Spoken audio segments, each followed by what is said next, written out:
investigated reported disturbance at Acer Plaza? 10-4 dispatcher. Verify address. That's Acer Plaza. Repeat, Acer Plaza.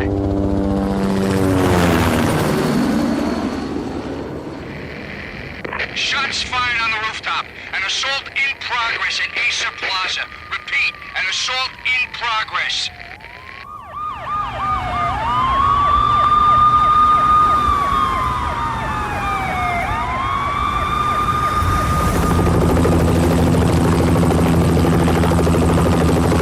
It's a war zone down here. 1085 dispatcher. Need additional units. Additional units now. Officer in danger. Officer in danger. 10-5, please repeat. 10-5, all units, emergency. Officer in danger, Acer Plaza. Repeat, Acer Plaza, all units. They were all dead. The final gunshot was an exclamation mark to everything that had led to this point. I released my finger from the trigger, and then it was over. To make any kind of sense of it, I need to go back 3 years. Back to the night the Payne started.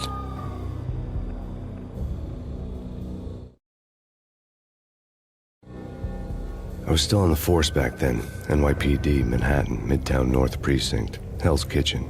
So when are you coming to work for me, Detective Payne? You'd make me work undercover in some hellhole. Sorry, Alex.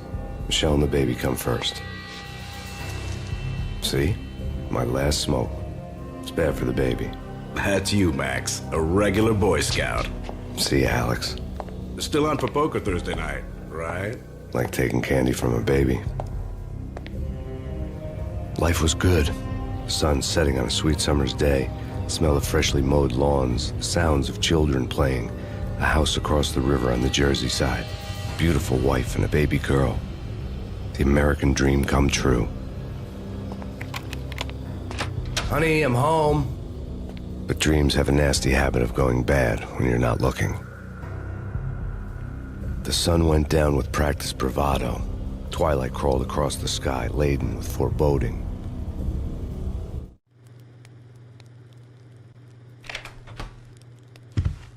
Michelle, honey, anybody home?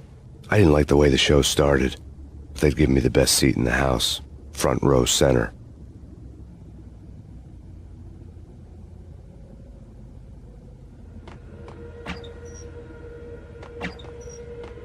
What the hell?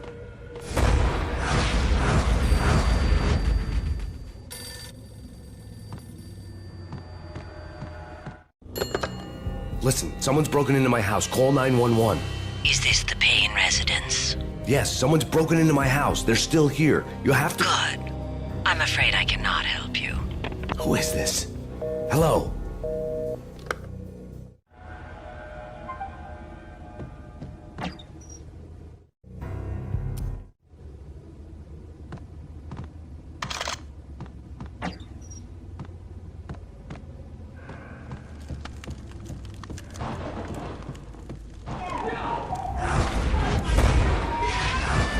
Michelle!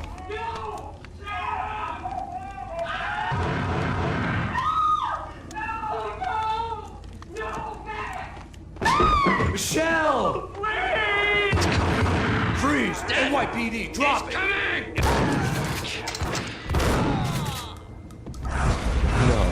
No, please, God, no.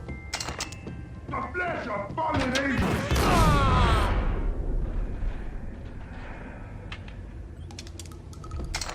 No, God, no, please, Michelle. Oh, baby.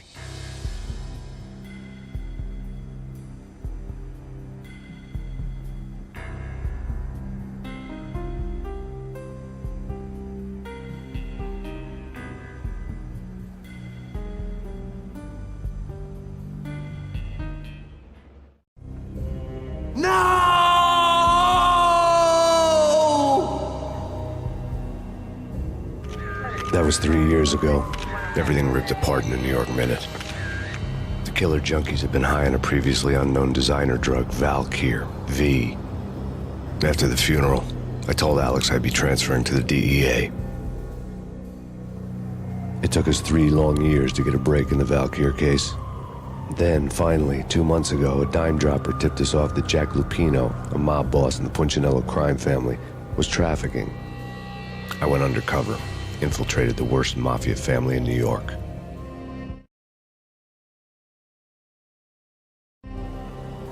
I came in from the cold and the dark. Outside the city was a cruel monster. I've been slowly working my way from the small time to the big fish, trying to get to the source of the drug. Alex and BB were my only contacts in the DEA, the only ones in this decrepit city who knew I was down here. BB here. Something urgent has come up with Jack Lapino. You need to meet with Alex immediately at the Roscoe Street station. I hadn't had a face-to-face with Alex since I'd gone undercover. Outside, the mercury was falling fast. It was colder than the devil's heart, raining ice pitchforks as if the heavens were ready to fall. Everyone was running for shelter like there was no tomorrow. It didn't get any better when I got to the subway. The feeling hit me like a point-blank shot straight in the face. Something was not right about this. My Beretta stirred nervously under my coat, but the train doors had already shut behind me, and I was in for the ride. Next stop, Roscoe Street Station, and Alex.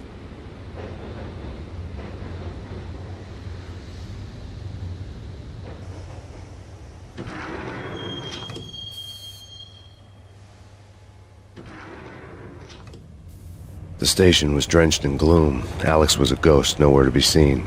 I'd have to look for him.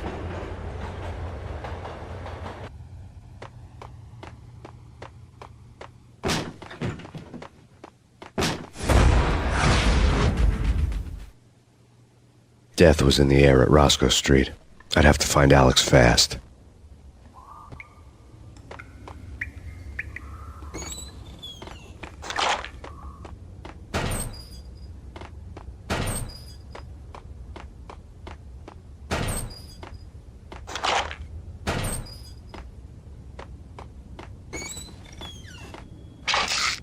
The pills would ease the pain. Wasn't Jake supposed to take care of this? He and Mickey are having too much. What the hell?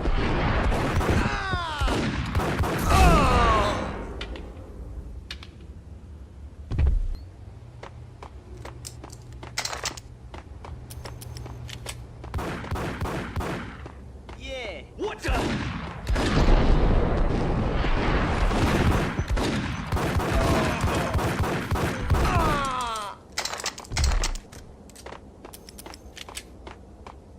Yo, guys.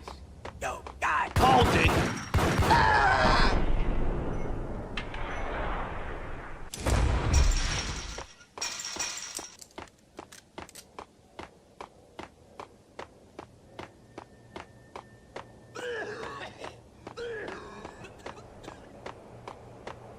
Damn.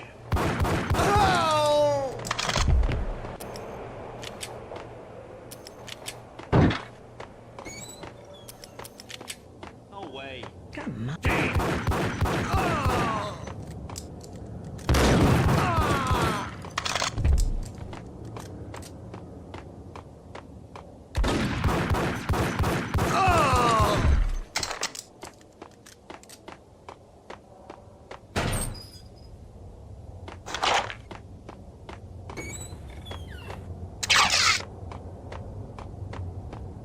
While looking for Alex, I had ended up in the middle of a big-time crime operation. Hitting Roscoe Bank.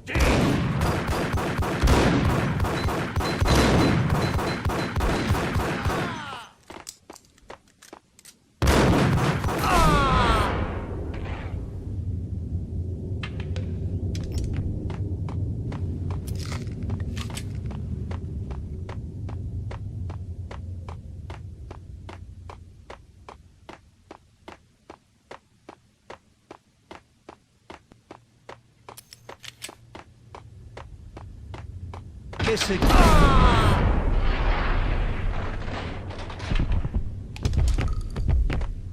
You saved me, man. What's going on here? A massacre. These armed thugs just appeared from nowhere. We need to get help. I can make the call from the control room 1 floor up. Can you take me there? Sure, sounds good. Follow me.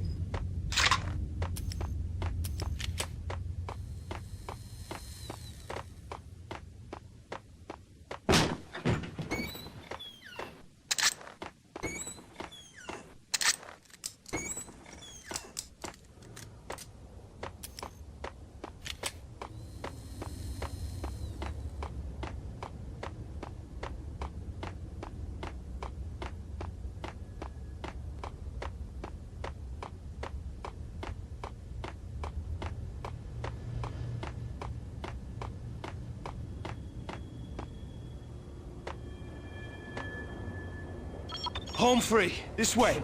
Hey, look out!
The train lit up like a Christmas tree. The power was back on.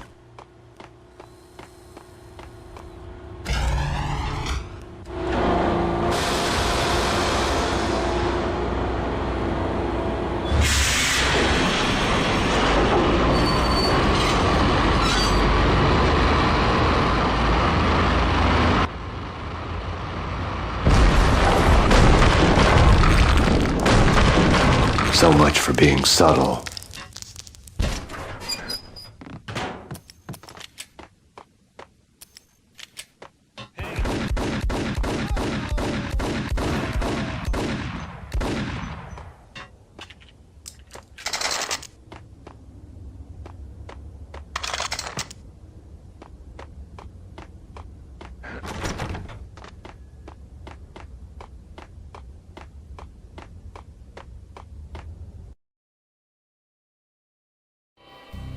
The rusty door led to an abandoned part of the station, closed off since the early 40s.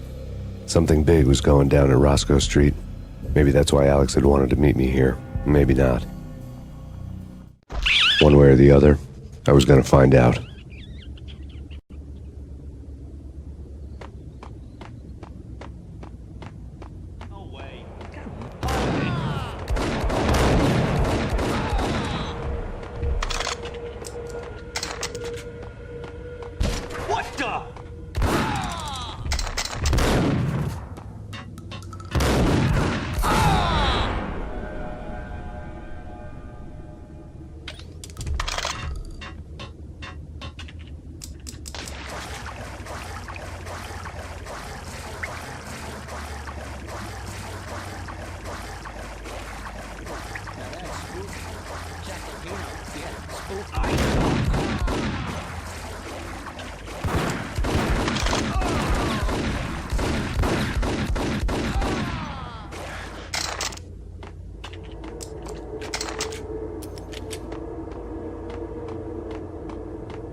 door had been welded shut ages ago and the bomb was missing a detonator.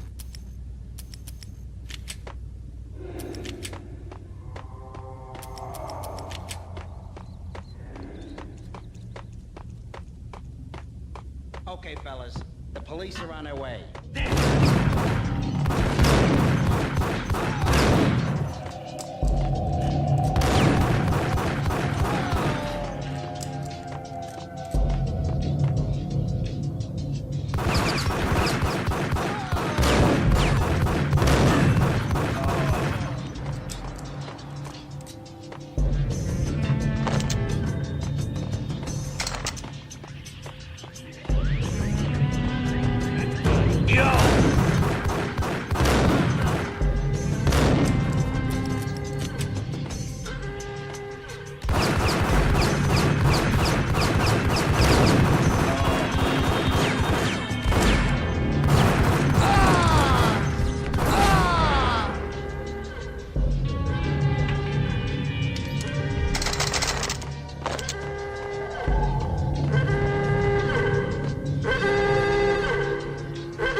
We come to you now live from the crime scene. Who is this? Right back at you. This is Deputy Chief Jim Bravura from the NYPD. You are to cease your criminal activities and surrender immediately. Sure thing, Jim. Me and the boys have been talking and everyone's real sorry. They'll never do it again. Who the hell is this? Being placed at the scene of a bank robbery wouldn't have tipped the odds in my favor.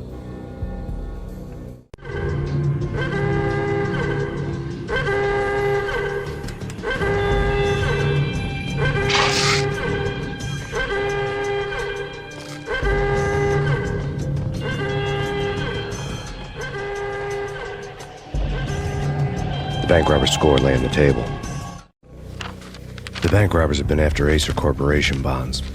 The Acer success story had recently been on every channel and on the cover of every magazine.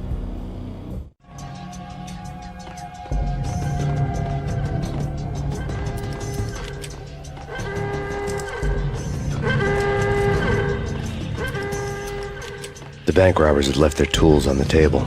Judging by the detonators, the crooks had bought enough explosives to send Lady Liberty into orbit.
Hold it!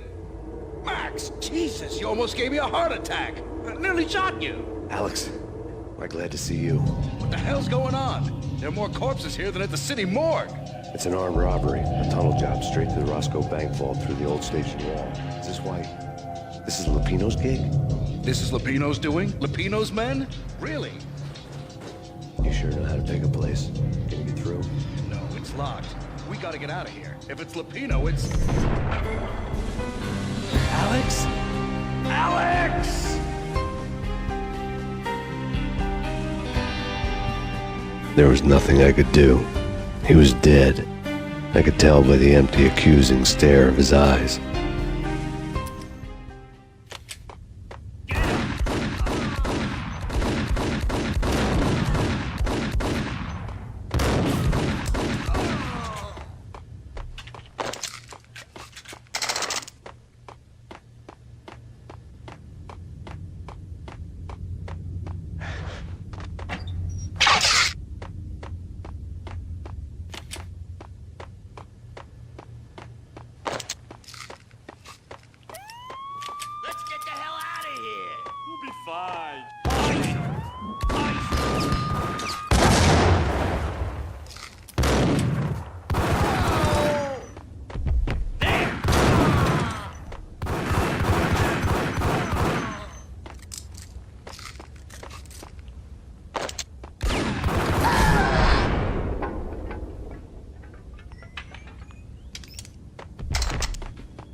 Alex had kept me relatively sane for the past 3 years. Now I didn't know how I felt. Somehow he had stumbled upon something big and ended up stepping on Jack Lupino's toes.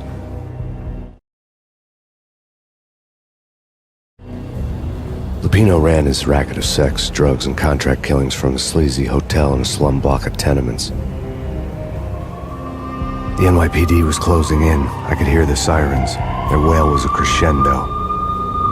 Lupino thought he could get us by taking Alex out and leaving me to take the fall for it. All he had gotten was my attention. I went for the hotel first. It was a sad old thing with flickering lamps and faded colors, cheap mobster punks and tired-eyed prostitutes. I walked straight in, playing at Bogart like I'd done 100 times before. The place was run by a couple of murdering mobsters with shark smiles. The Finito brothers. Ladies and gentlemen, it's the Payne in the butt. Payne to the max. You're killing me. Did you make that up yourselves, or you get some wino downstairs to come up with it? Don't answer that. A rhetorical question. I got something for the boss. Lupino around? That kind of depends on who's asking. A friend or a junk squad plan. Don't answer. It's one of them, how do you put it, rhetorical questions. Lupino ain't here, but he said bye. Lupino wasn't in his cheap hotel. Instead, I ran into the Finito brothers. My cover had been blown. The door slammed shut behind me, and then I was dodging bullets like raindrops. Payne in the butt. Ha ha! Payne to the max. Junk squad king. Got a ticket to Marble City. Lying down. Bring it in.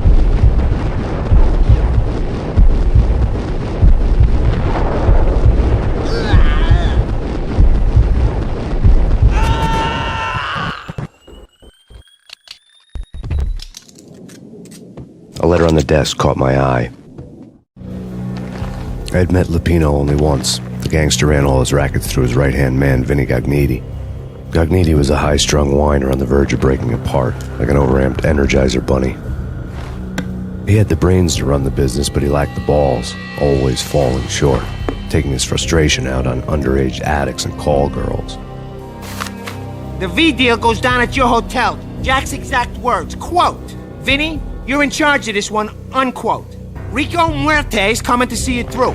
Anything goes wrong and everybody's gonna get dead, goes double for you. Treat this guy real good. Anything he wants, you give him. Don't screw this up or you're finito, finitos. A V deal meant added security, locked doors, and lots of nervous thugs with itchy trigger fingers. I'd seen nothing coming in, but that didn't mean it hadn't been there.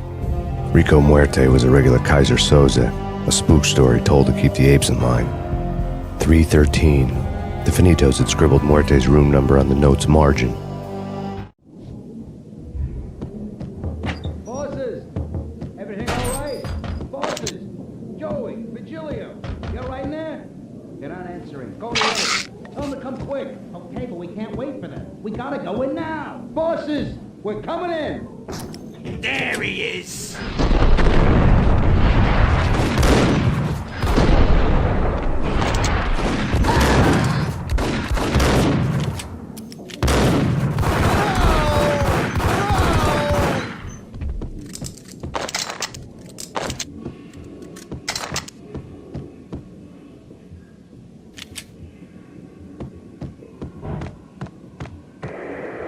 The NYPD is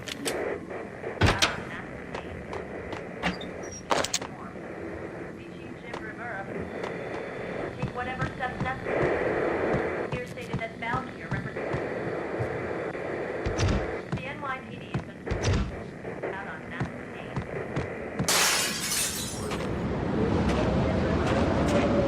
Yeah, something's wrong with the bosses. Payne's dead. What the?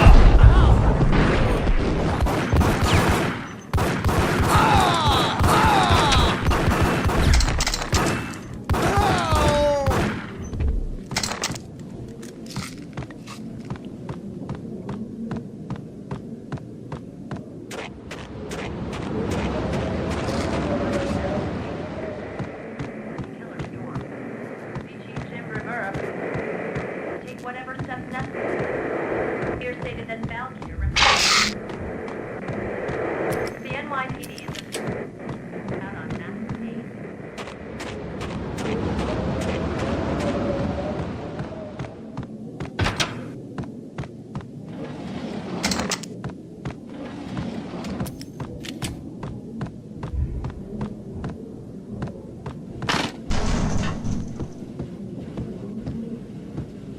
Hold it!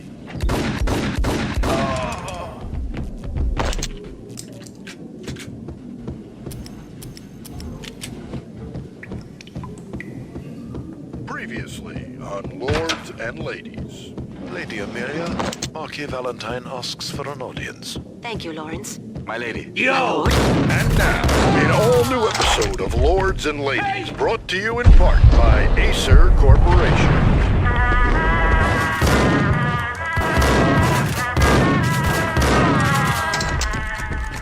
My lady. My lord? My lady, there is a matter of great importance I must bring to your attention. My lord, there is?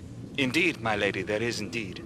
From the very first moment we met, upon that distant forest path, there has been sunlight in the autumn, blazing like the... V-head junkies could go off without a warning. I had to be careful. Lady, I must. My lord, no! I forbid you. This cannot be. This must not be. But why, my love, why? My lord, it is too dreadful. Do not force me to speak the words. My lady, I beg of you, I must know. I would rather die than not know. Yes, my lord, we should both be dead, for this shame is too great for the living.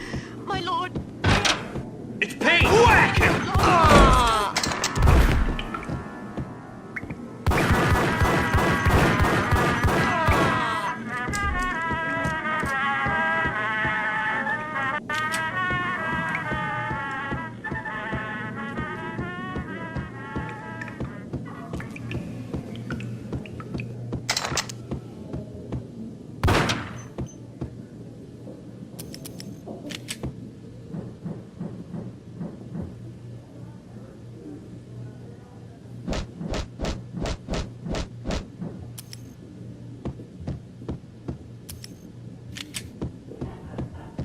Piece of crap! Oh, careful! It might kick back! Whack the sucker!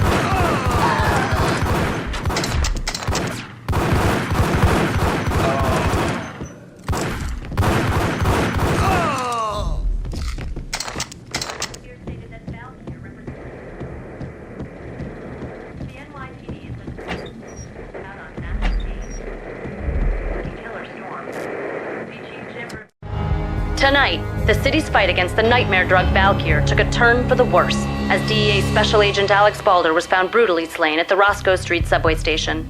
A suspect was seen leaving the site only moments after the shots had been fired, and the NYPD is currently in pursuit of Max Payne, a repeated felon believed to be armed and extremely dangerous. And now the weather. The worst winter storm in recorded history continues to pound the city. Take whatever steps necessary. Here stated that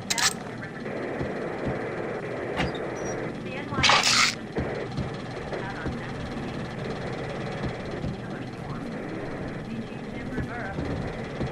This party had been dead for a while. I couldn't say I was sorry I'd missed the show.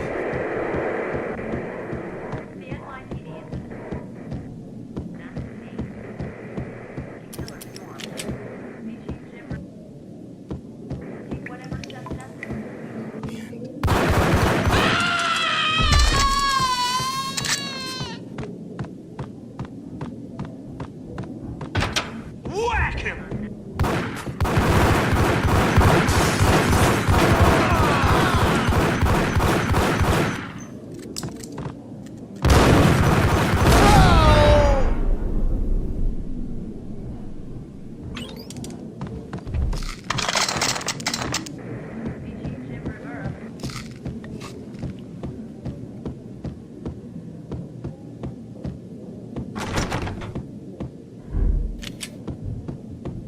I'd found Muerte's room.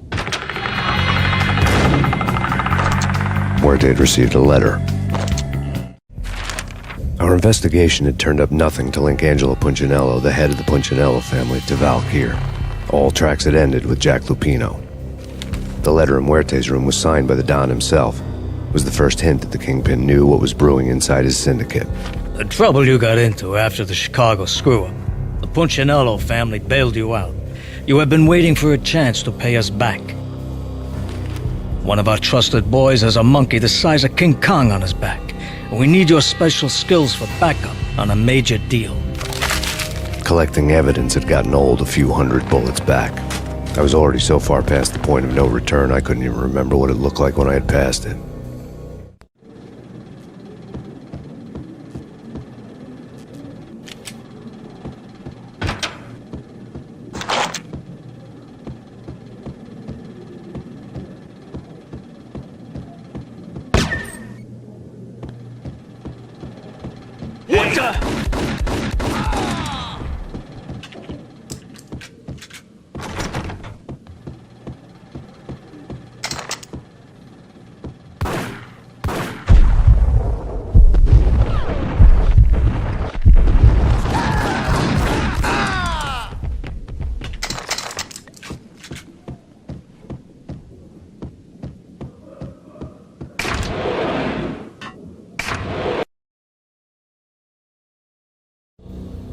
The old service elevator rumbled down to the bowels of Jack Lupino's hotel.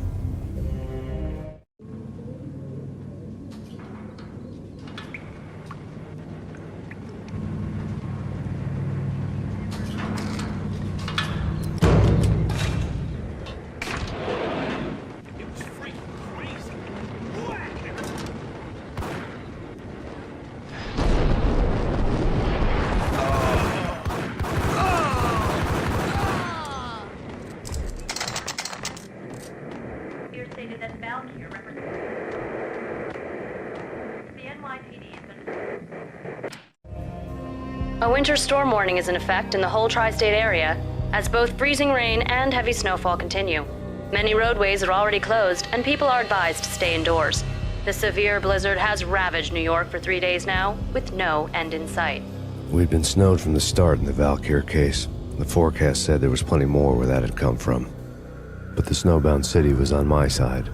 Less chance of innocent bystanders getting caught in the crossfire.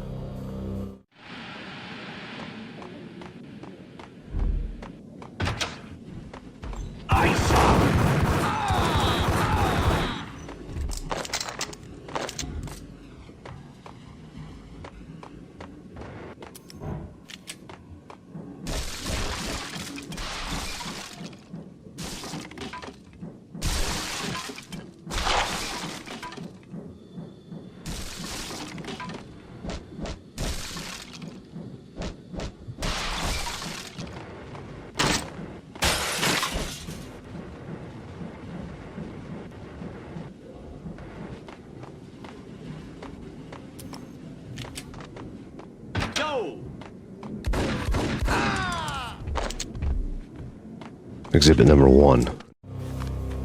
A dead man tied to a chair lay on the boiler room floor. Captain Baseball Bat Boy has an unbeatable track record in superhero death matches. But a 6-pack of root beer gets me every time.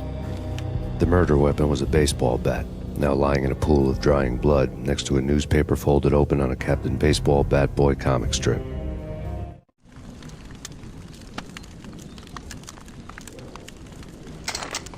Take vampire movies. Why are they always set in L.A. or Mexico? Got 'em down!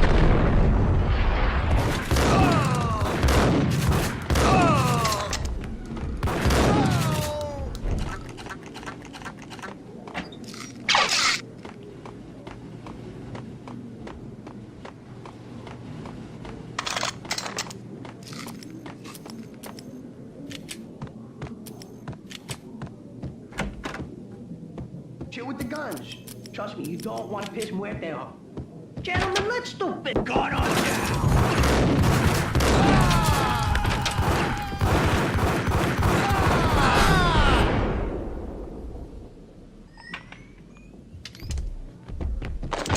A lifetime ago, this would have gone down as a narcotics arrest.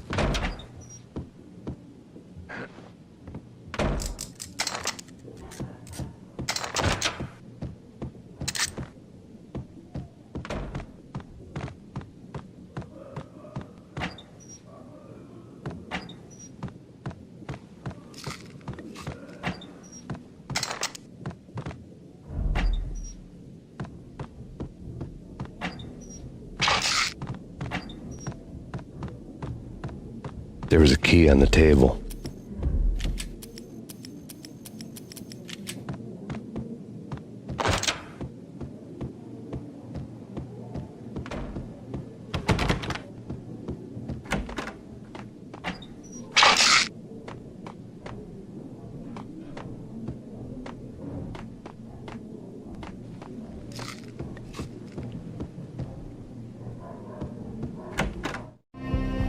Two mad dog killers, ready to murder each other.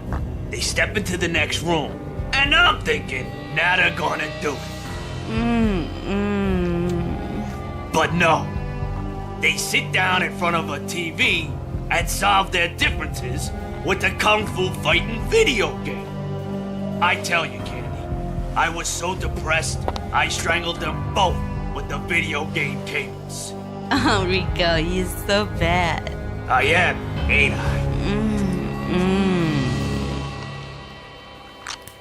Rico Muerte, big-time hustler. Who the hell? It's that cop. Muerte went for his gun. It's Payne.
The antique switchboard was still in use.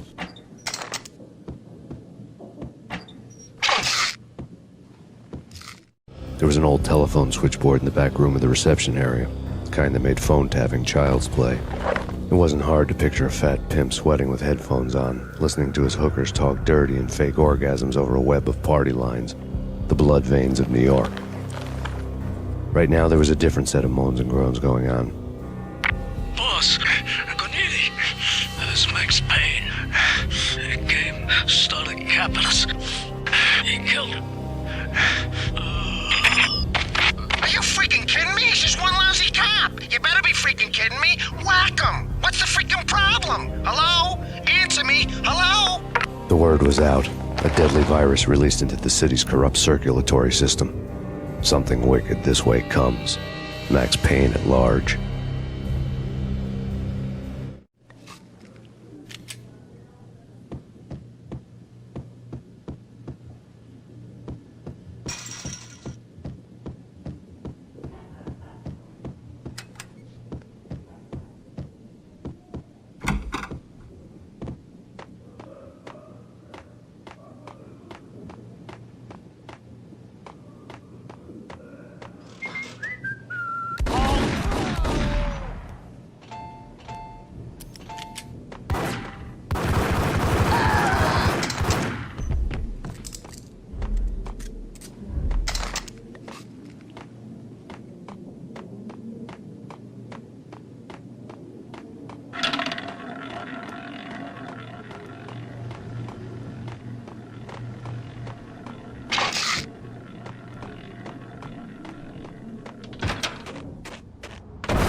turn around, walk away, blow town.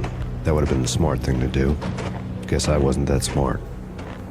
Lupino's tenement buildings were a seedy hangout for all kinds of sleaze. A liquor store, a pawn shop, a laundromat full of mobster bookies and loan sharks. The list went on. The how and why of it was a mystery to me, but they knew I was a cop. They knew I was coming, and they were going to get real trigger-happy about it. I got to see Lupino's hangout all lit up. A bomb went off, turning snow into liquid gold. A pillar of fire lifted the remains of a car straight up into the air. The flames were highlighted on the hood of a black Mercedes-Benz as it coasted down the street real slow, as if the driver didn't have a worry in the world. I got a good look at the man riding shotgun. It was Vladimir, the head of the local Russian mob, the fly in Don Punchinello's soup. The ringing in my ears was the sound of a mob war being waged.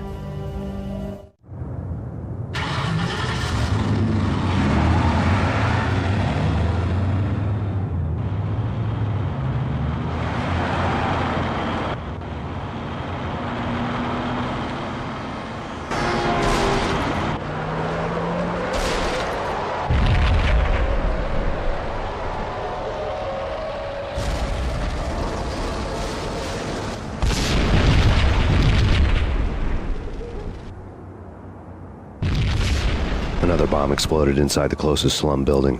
It was a lucky break. The goons inside were spooked, but luck always came with a price tag. More bombs could still be ticking inside, and the cops would already be on their way. Jack Lupino's suite was on the top floor.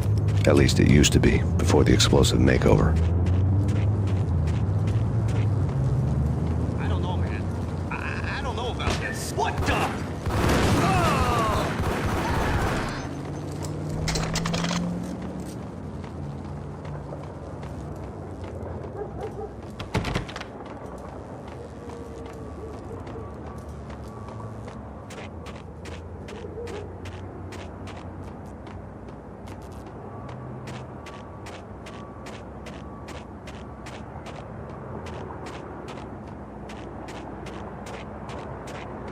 The headlines were a depressing read.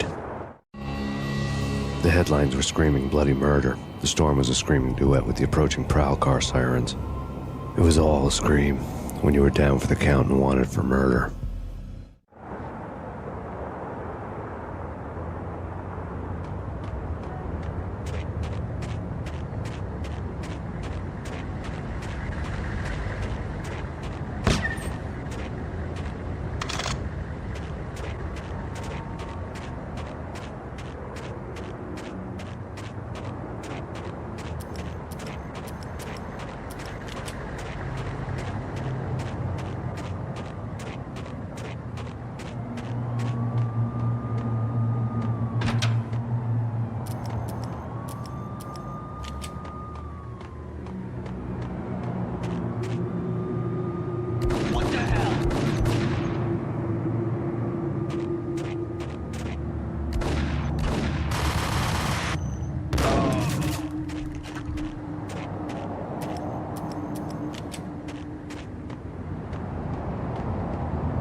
The whole building was rigged with explosives.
A beaten-up phone in the entrance hall was ringing.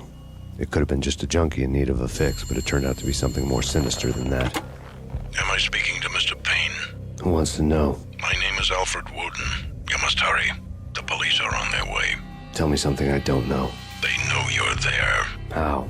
And what's it to you? I will contact you again. The cops arrived, sirens singing in the off-key harmony of a manic-depressive choir. I had a few minutes while the SWAT team would go through their usual routine. By the time they busted in, I needed to be long gone. Max Payne, this is Deputy Chief Jim Bravura from the NYPD. Drop your weapons and come out with your hands above your head.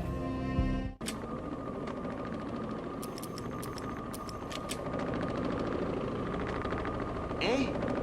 No, awesome.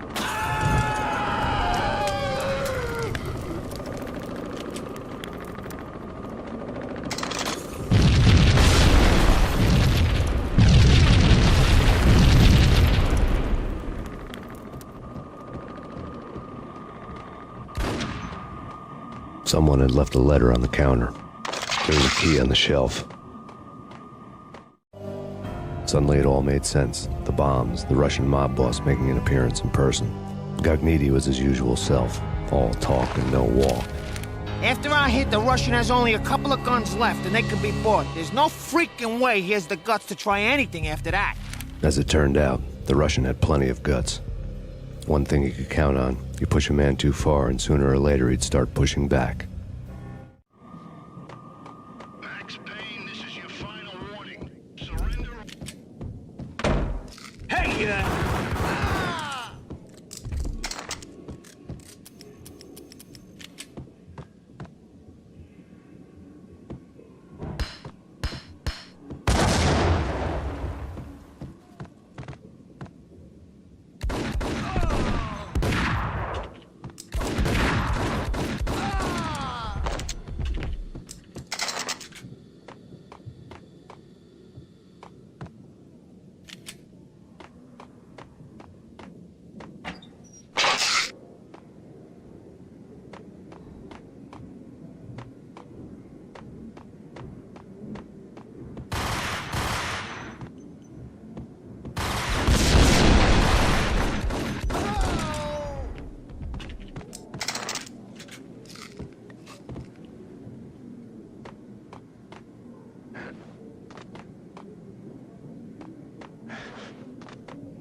The bombs had destroyed all the stairs up to Lupino's office. The alternate route led there by way of adjoining rooftops.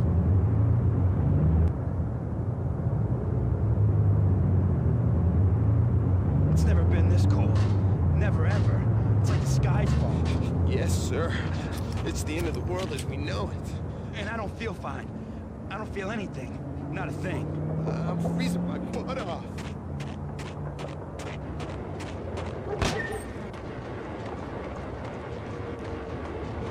To get to the roof, I'd need to get to the elevator through the locked door up ahead.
Hey!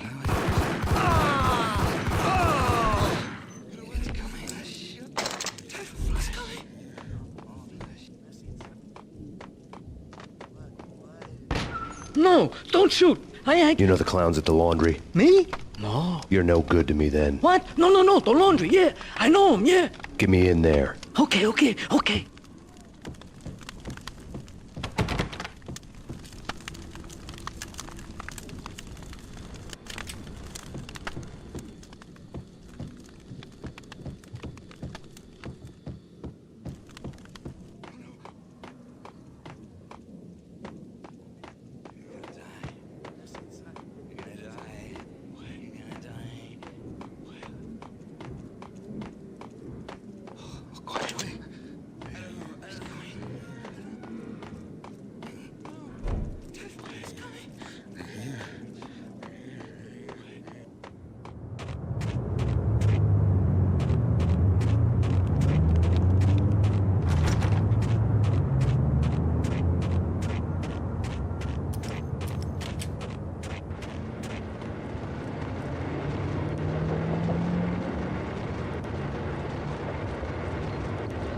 It's me. Open up. Let me in, quick. Not so fast.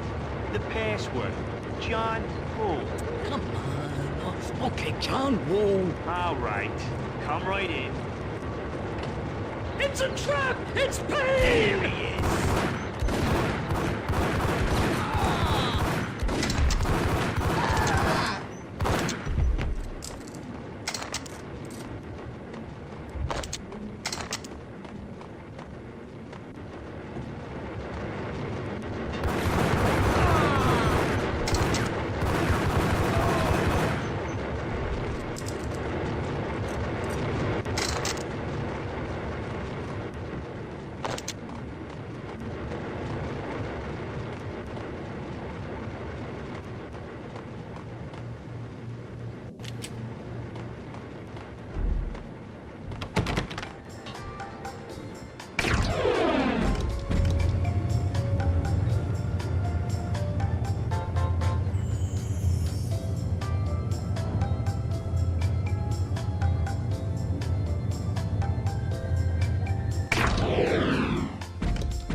New York City is in crisis tonight, with reports of Valkyr-related gang war in the streets of the Bronx.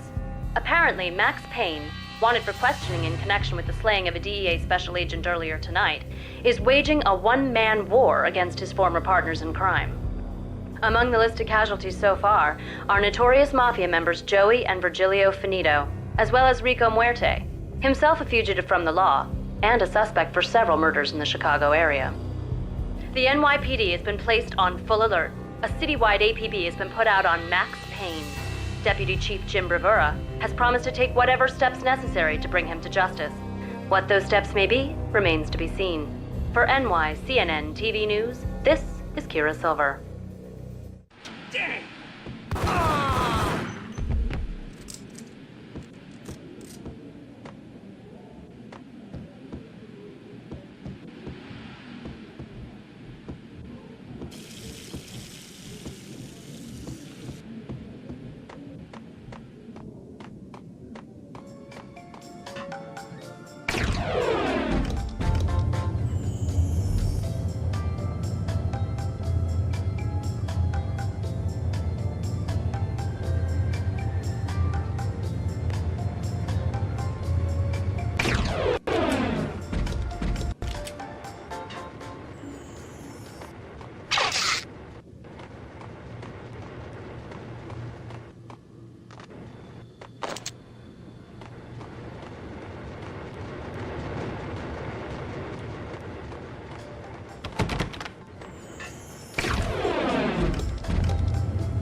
Chris Unknown. It's the last place I'd want to end up. But that's where I always end up anyway. Only, it's not me talking to the pink flamingo, but someone who looks the part down to the finest detail. Except that he's evil. I'm hiding in the shadows, watching it all unfold. The flamingo speaks. You can speak here. It says...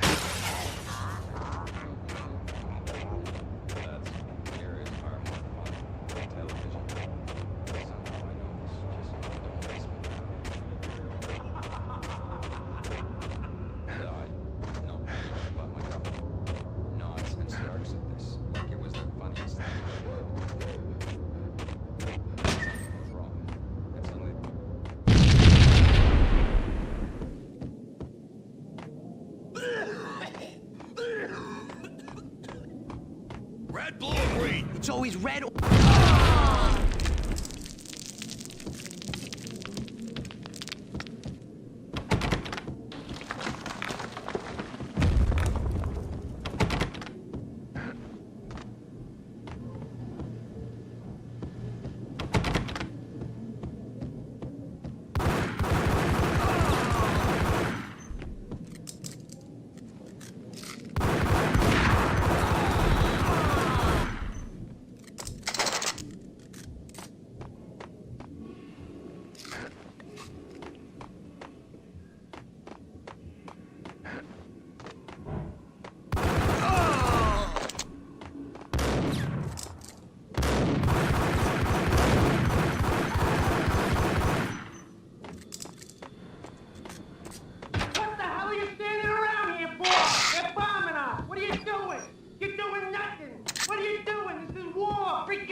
Vinny Gognitti, just the man I've been killing to see. Payne? Freaking fed! I knew from day one there was something screwy about you. What do you think you're doing? You're a freaking cop. You ain't got squad on us. You can't just come in here waving your piece like it meant something. Yeah! Oh my God! Oh God, you shot me! Ah! You're dead, Payne! What the hell are you waiting for, you apes? Kill him! Kill him! With pleasure, boss. Gognitti bailed. I made like Chow Yun Fat.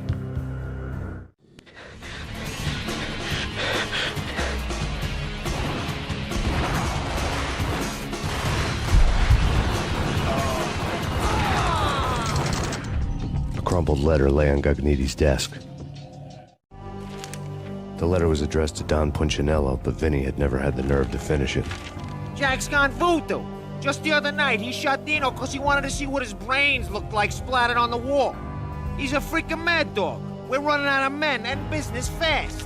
Gognitti had been living in mortal fear of his boss. Jack Lupino was a psycho.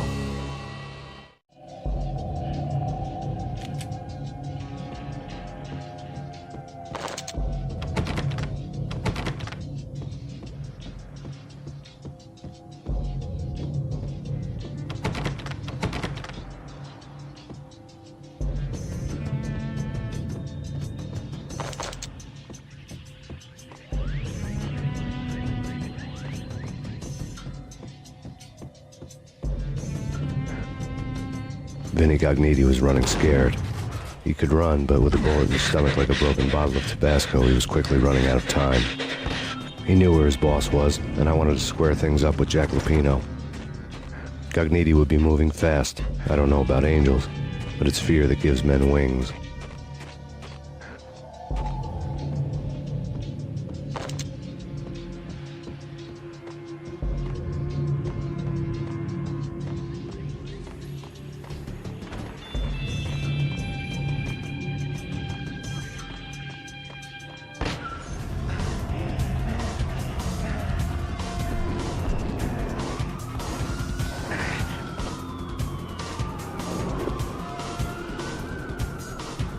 Gognitti hitched a ride to catch.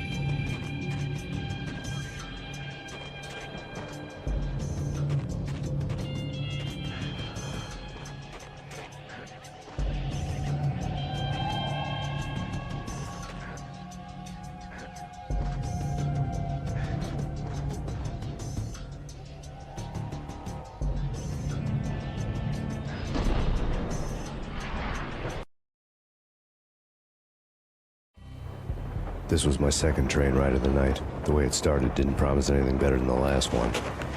Freezing wind tearing at my face like sandpaper and razors, ice hard and slick under my hands and feet, and somewhere in the background the wail of sirens, the city howling after me. New York sped by in fast forward, dark rooftop water towers and a dead forest of antennas and chimneys, all a blur. When the train he was riding slowed down, Gognitti made his move.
It's Payne! He's coming down the stairs! Shoot the bastard!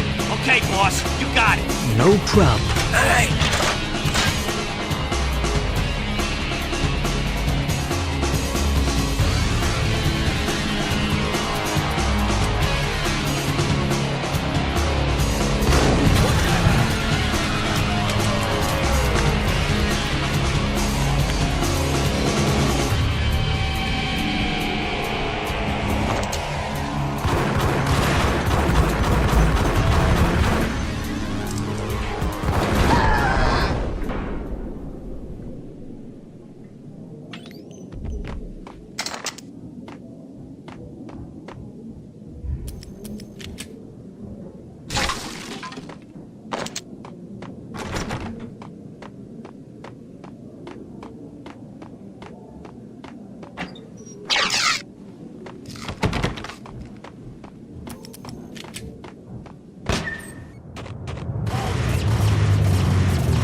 try some?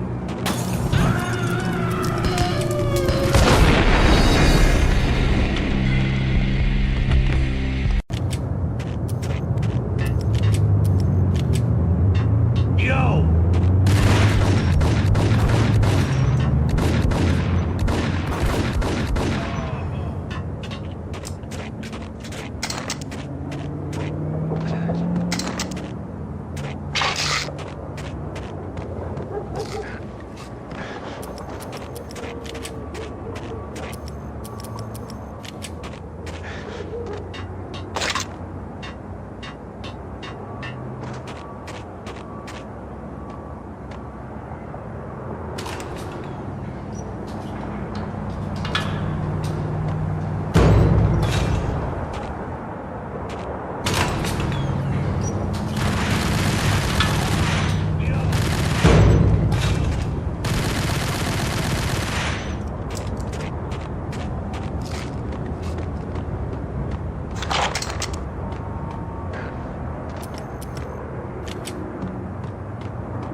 Whack the sucker!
Max Payne has nowhere left to go. We are very close to capturing him. You'll get a full statement then. Right now, I've got better things to do, ma'am. That was Deputy Chief Jim Rivera from the NYPD with no further comment at this time. Apart from his suspicious food habits, I figured Bravura to be one of the good guys. Fate had just dropped us on different sides in this.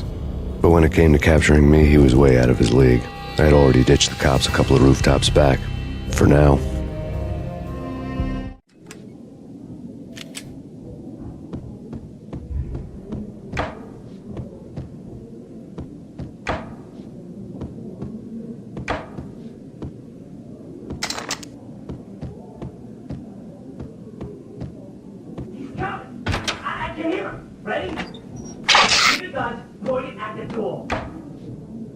Okay, this is it. Any moment now, Payne's gonna bust through that door with murder in his eyes. It's either him or us. Alright? Get him!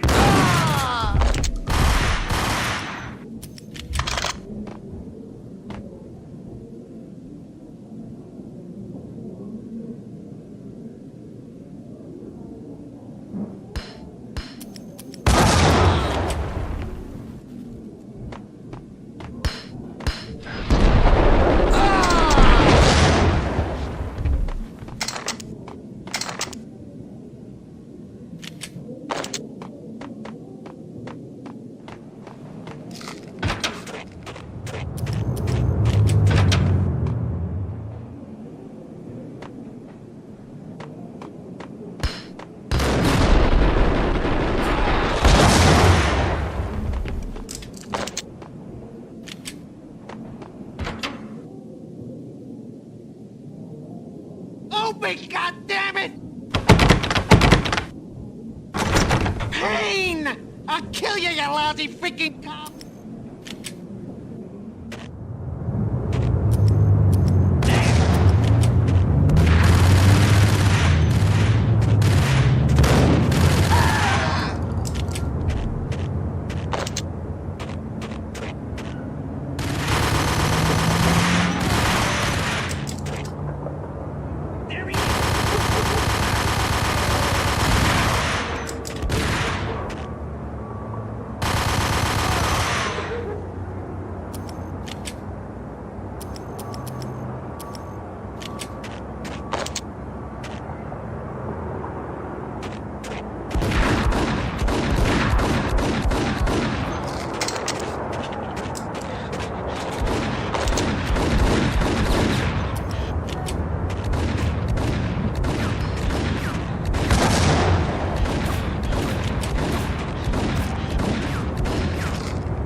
Gagniti ran out of steam in a dead-end alley with steam boiling out of the sewer grates like all the fires of hell were burning high beneath us. It was shakedown time. Where's Lupino? Screw you! Bad start, Vinny. Ah! Police brutality! I rate pretty high on that. You can't just hurt me in cold blood! Just keep telling yourself that.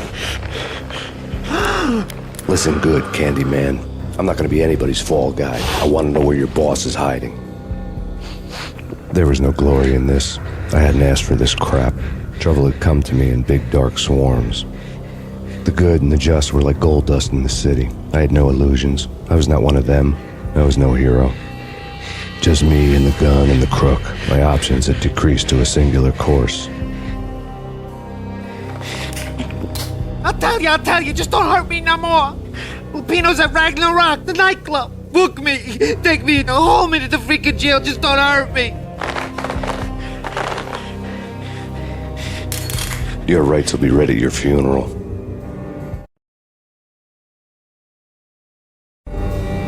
Ragnarok was Lupino's private nightclub, a den of drugs built into an old theater. I knew what waited inside. V-head junkies ready to explode in random acts of senseless violence, and Lupino's goon squad, the worst stone-cold killers this side of hell. Ragnarok was as inviting as a headache, flickering and flashing to a machine gun beat. The belly of the nightclub was a gothic theme park that began with bondage games and led to the nasty stuff from there. As subtle with its dark message as a cop killer bullet through the heart. Like father, like son, just like Jack Lupino.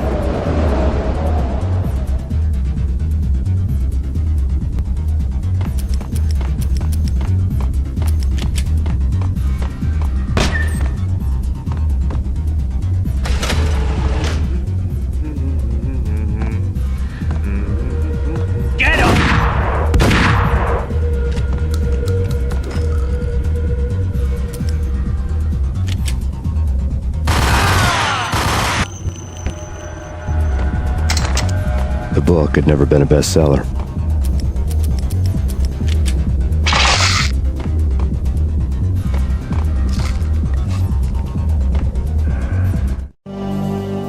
Given the setting, I was surprised to find that somebody had been passing time reading. The paperback was entitled, The Age of Murder and Storm. The blurb on the back mentioned Norse mythos and Ragnarok, the end of a Viking world with a terrible winter that covered the earth in ice, when vile crimes were rampant and all humanity lost. I could see how somebody impressionable might get it into their head that we were at the end of time. I was also beginning to see what the nightclub and its owner were all about.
On the occult. The room was stacked with light reading, such as Necronomicon, Witchcraft, and Paradise Lost. Old exotic titles like Malleus Maleficarum and De Umbrarum Reini Novum Portis. Books with pentagrams on their covers, all dealing with the occult and the infernal, lying between stacks of horror videos and a couple of Ouija boards. The only thing I could take seriously was the thought of Lupino taking it seriously. He had been spending a lot of time getting intimate with the guy downstairs. It had been piled on the table.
The backstage area led to Lupino's inner sanctum.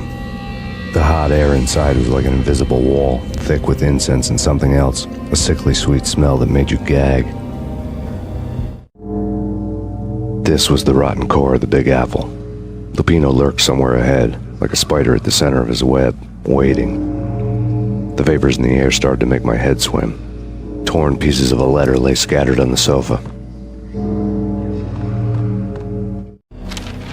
Punchinello had threatened Lupino in writing. The note had been torn to pieces, bloody fingerprints all over them. Don't want you to think that one of my boys is not playing with a full deck. Shape up, Jack. We are running a business here. I'd hate to send the trio to strong-arm you. The trio were the Don's notorious henchmen. It was obvious that Lupino hadn't been intimidated by the threat.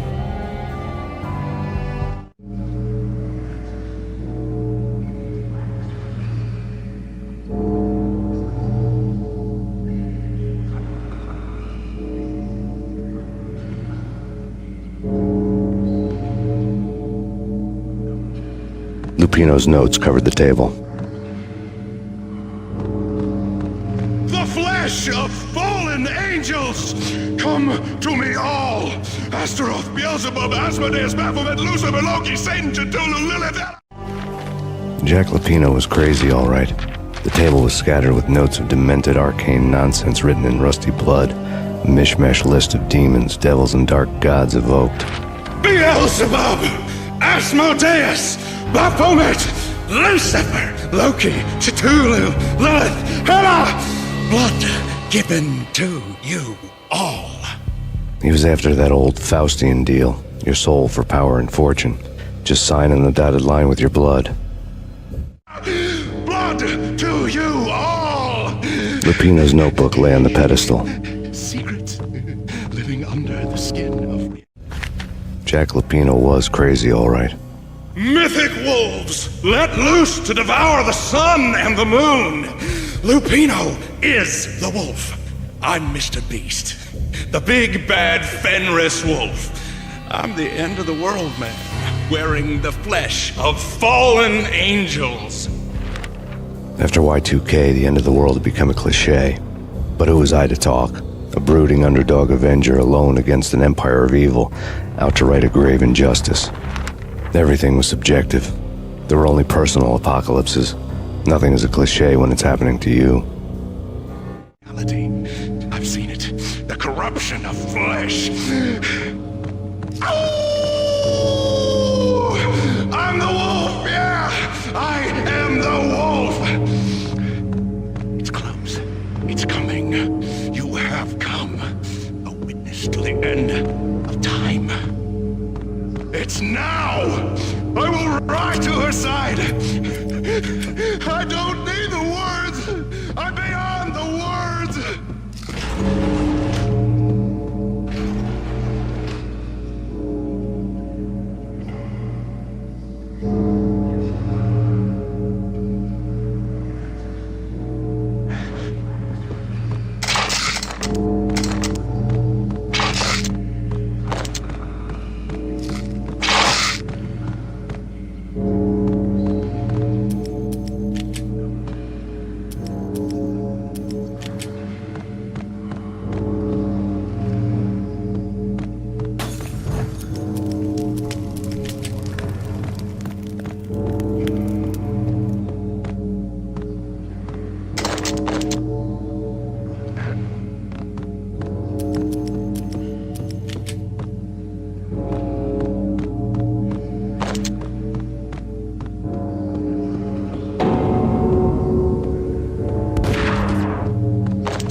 had known there'd have to be a catch in it somewhere, and this one was the Empire State Building of catches.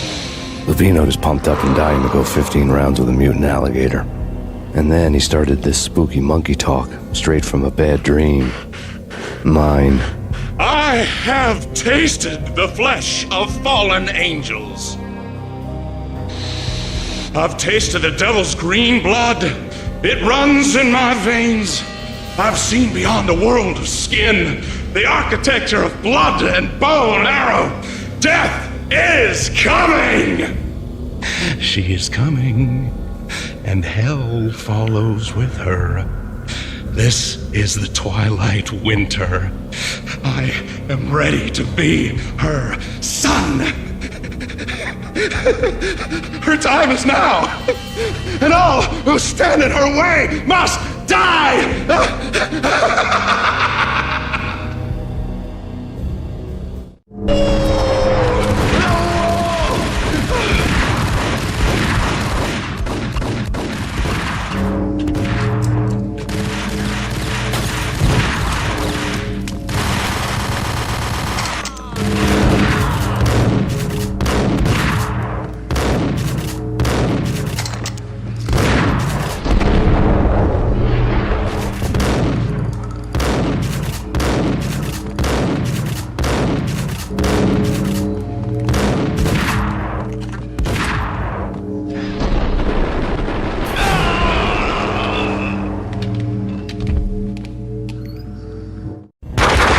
Lupino finally went down.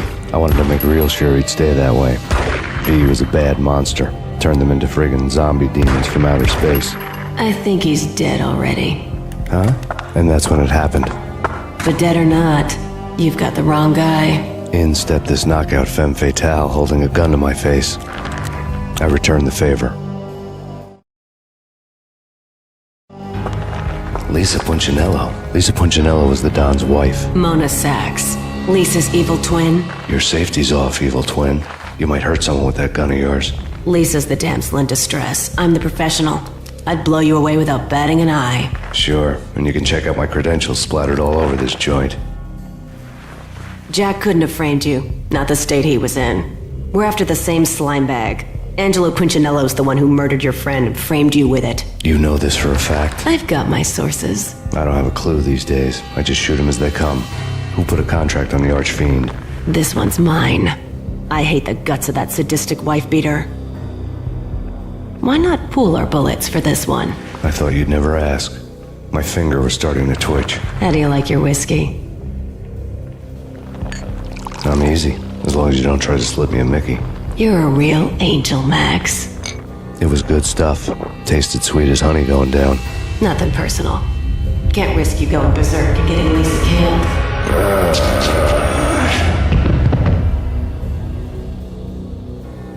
The nightmare was always the same. Violent shapes moving in darkness, old and ugly. The killer's mad laughter was a riddle filled with wicked innuendo.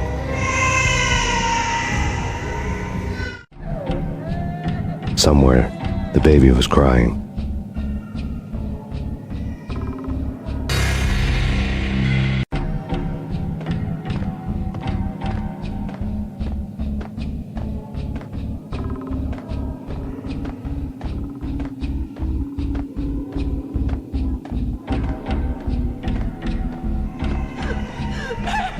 No, please, Max.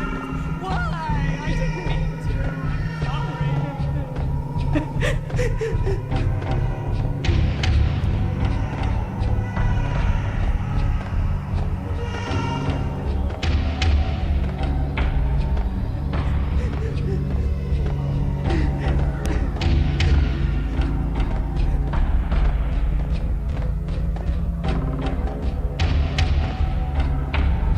Should have known it when we found you snoring next to Lupino's corpse.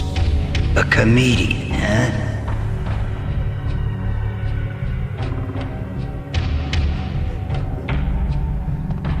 The pictures were filled with good old times.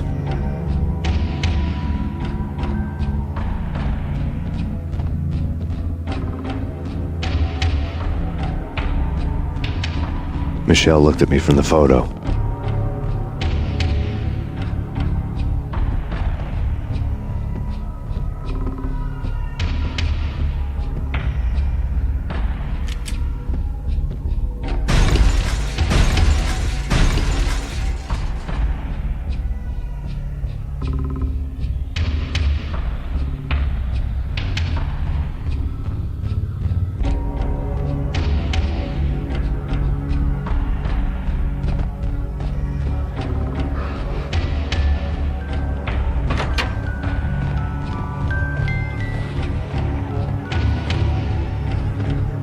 I left to watch cartoons. Captain Baseball Bat Boy's my favorite.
No, please, God, no.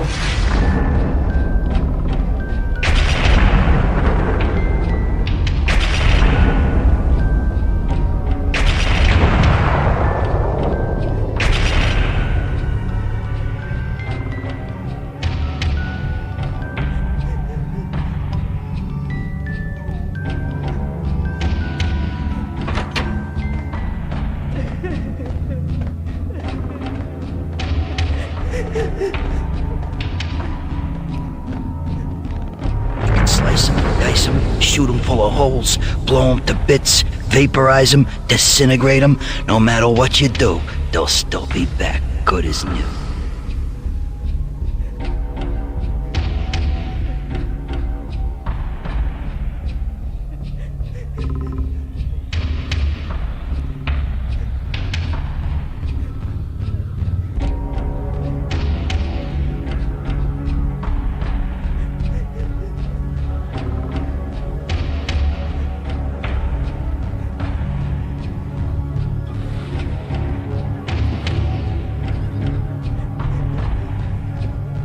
Michelle's diary lay on the table.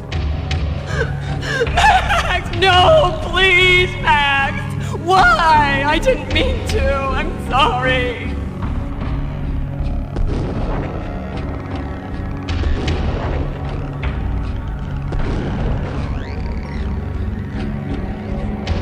Murderer! You killed her! Nothing like that ever happens in the real world.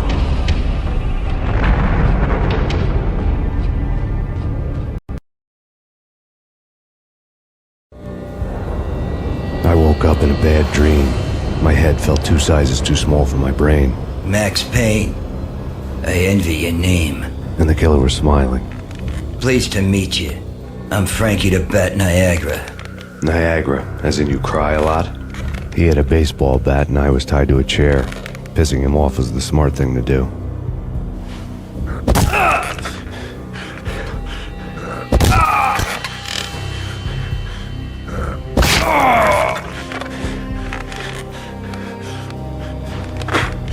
Nothing wrong with a little laugh now and then. Take me, for example. I love to watch cartoons. Cartoon violence is a fascinating thing. Let's take a break. I need to take a leak and maybe grab a cold one at the bar. Don't worry. I'll be back to finish this off. And then, it's checkout time. You play, you pay, you bastard. He swaggered out, and the door clanged shut behind him, locks clicking into place. Everyone makes mistakes. Mine hadn't been to crack jokes about the goon with the bat. He'd have cracked my skull regardless. It hadn't even been to trust a girl with a gun. I had blindly gone after the first bad guy on my hit list when I should have been aiming further up the ladder, at the head of the Punchinello family. I couldn't bring myself to be pissed at Mona. Guess I had a soft spot for a pretty face.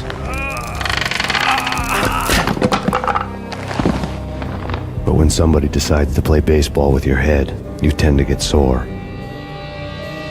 They had dragged me back to the basement of Lupino's hotel. I was beaten, bruised, and blue.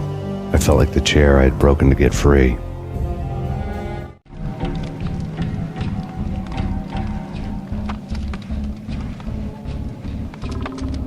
All I had was Niagara's bat, sticky with my own blood.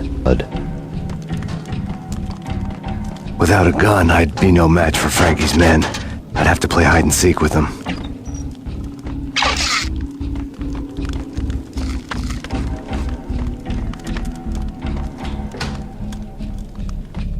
It's Frankie's turn. We'll take care of it. Yeah, I know. Yo! Hey, yo!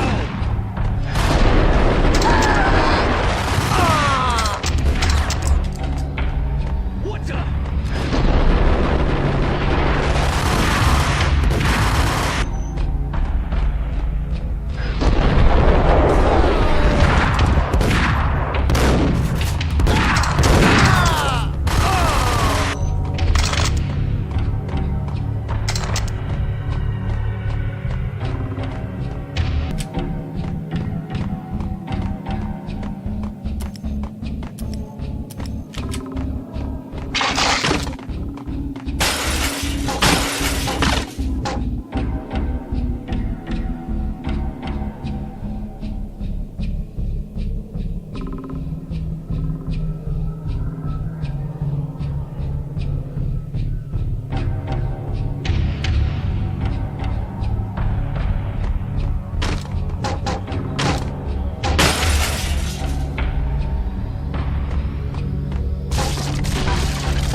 Another newspaper caption for a murder scene.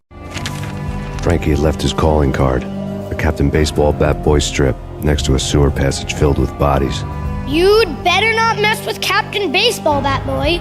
Even my archenemy, Bicycle Helmet Girl, swoons at the sight of me. Aha! There were enough corpses to put a mass murderer to shame.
Things were fast going from bad to worse.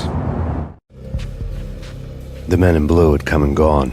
They had decorated the place with chalk outlines and tied it together with yellow tape. The cops who had stayed behind were dead.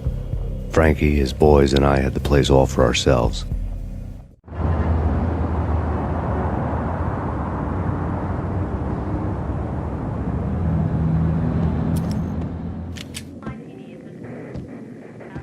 Just forget about it. Just forget about it. Hey, just forget about it. That crazy witch, you should have heard her. She was a real scream when the boys caught her trying to cap the Don. Oh, that's friggin' bad. To the trio? That's even worse than what Frankie's doing to that poor bastard downstairs. She's gonna take a long time to die. The mobster muscle on the phone was talking about Mona. Punchinello's trio were nothing but bad news. It's Payne!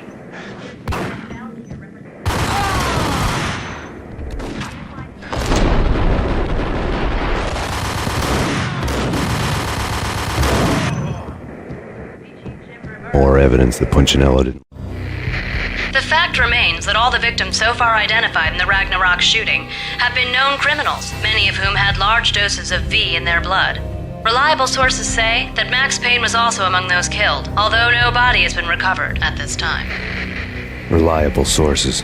That meant somebody thought the Mafia had me, didn't want the cops snooping around anymore. The body would be delivered to them barely recognizable. Case closed. Don Punchinello had the power to be that reliable source, which was no news. But his news was old news. Framing me hadn't been enough. Don Punchinello had put a hit on me. He wanted me dead, and it had been important enough for him to give written instructions to Frankie about it. Max Payne should die like a dog for the trouble he's caused. Frankie, I know I can trust you to give this matter the dedication it needs.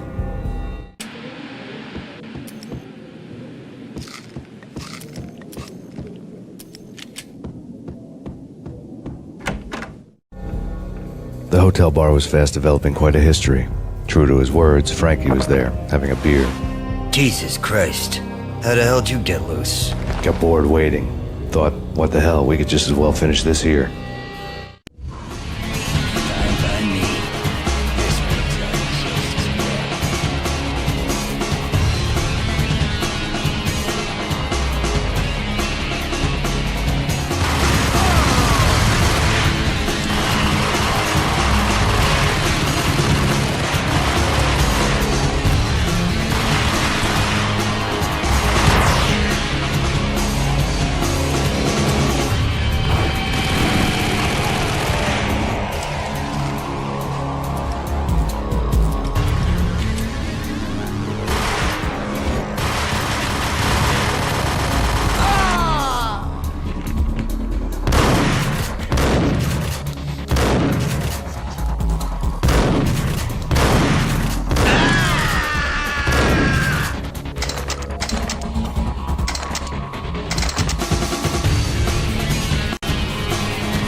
Thank you. You've been a lovely audience.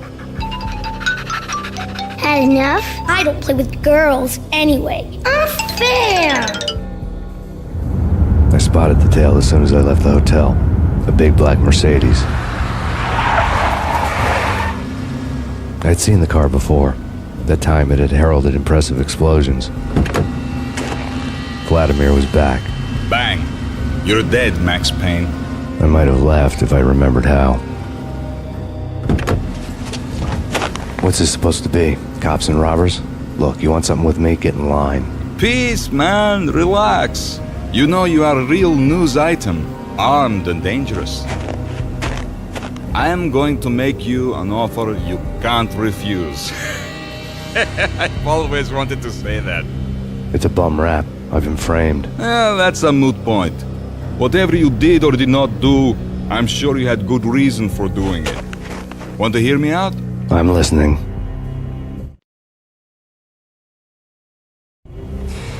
Punchinello messing with V is bad for business all around. But that's not all. There is this guy, Boris Stein, used to pull jobs for me. He's the captain of the cargo ship Charon. Now the bastard turncoat has gone over to the other side, Punchinello's. The ship's loaded with high-res hardware, guns, my business. If Punchinello gets hold of that cargo, he's won and I have lost. And you'll have your work cut out for you. If you want to get to Punchinello, you will need heavy-duty persuaders. I am just the man to get them for you. Change the ship back under my flag, maybe pop 2 in the traitor Dime's head while you're at it. You'll get enough guns to start the apocalypse. You in or out? Let's get this show on the road. Vladimir was one of those old-time bad guys with honor and morals, which made him almost one of the good guys. None of us was a saint. The Brooklyn riverfront was a maze of rusty containers, sharp-boned cranes looming up from the snowstorm. On a night like this, you couldn't help but think of the dark army of dead men sleeping with the fishes, cement shoes in line. No Minotaur lurked in this labyrinth, but somewhere out there, on the clanking deck of his cargo freighter, the skipper of the Chiron was waiting, like the ferryman in the river Styx.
I doubted the letter was a receipt.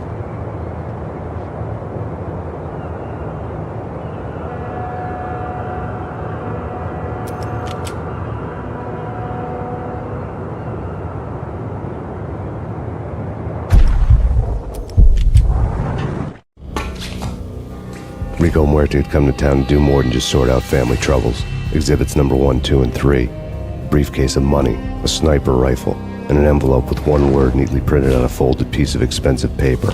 Mayor. It didn't sound like a mafia contract at all.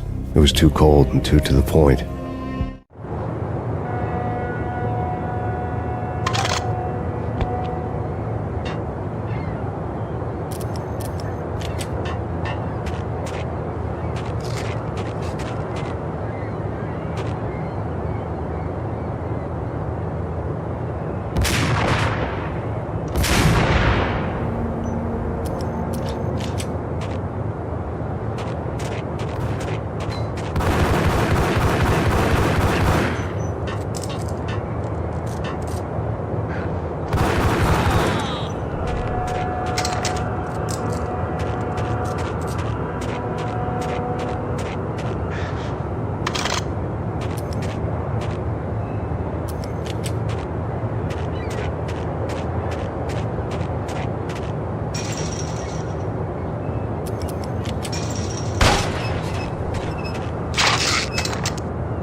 busted crypt over the sides of the cargo steamer a long time ago. Boris Dime would be on board. I'd have to smoke half of his crew to even get near the gangplank. Guns were probably being kept in the hold, buried amidst the rats and oily water.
Angie, tell me, how much did Dime cost you?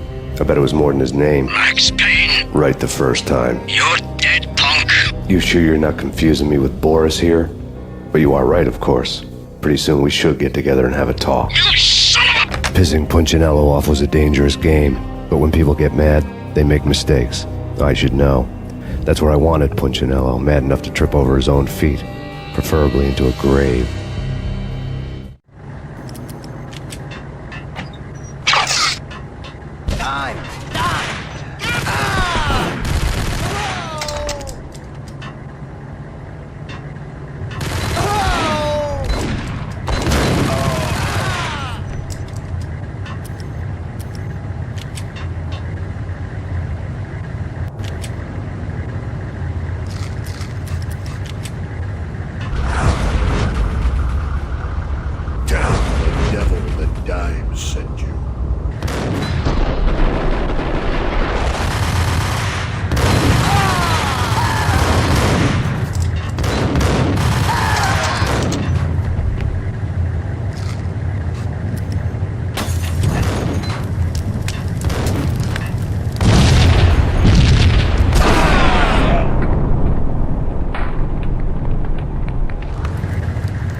Anybody who says different is calling me a liar. Glad of you here. Collect all the guns and ammo you want. Meet me on the bridge afterwards.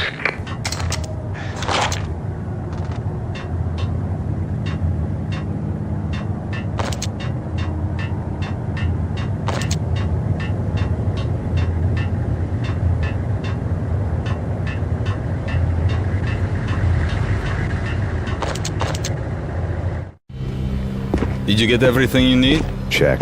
I owe you. Anything you need. This is my solo. When I'm through, Punchinello won't be anybody's problem anymore. Clear as vodka. But anytime you get between a rock and a hard place, just whistle. This could be the beginning of a beautiful friendship. You really get a bang out of this big-time gangster act, don't you?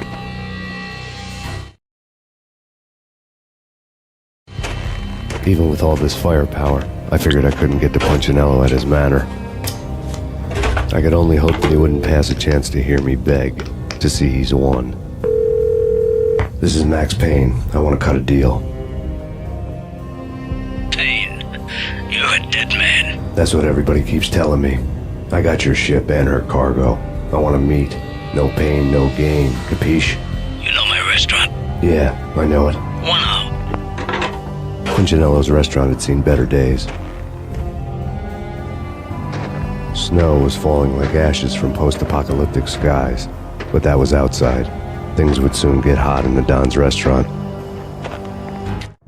I knew it was a long shot, Angelo Punchinello actually showing up, but there was no crime in hoping.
Punchinello was burning to get me. The feeling was mutual.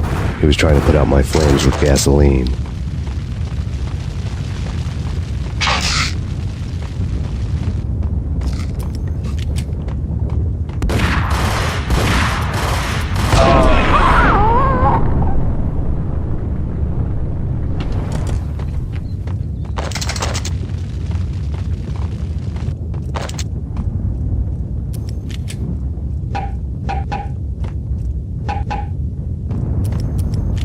The mobsters have been guarding a real treasure, the way out of this disco inferno.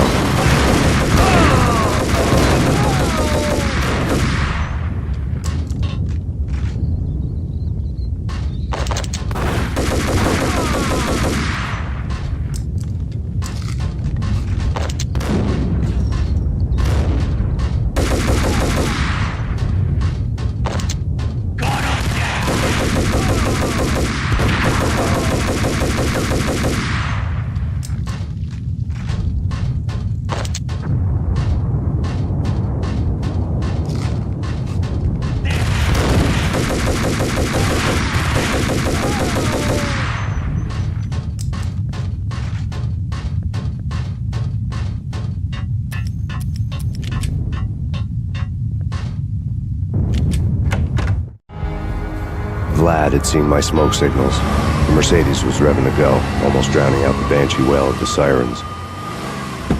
You coming? We'll drop you off at the Punchinello Manor. Sounds good to me. When this is over, look me up. I could use a professional like you. I'll keep that in mind.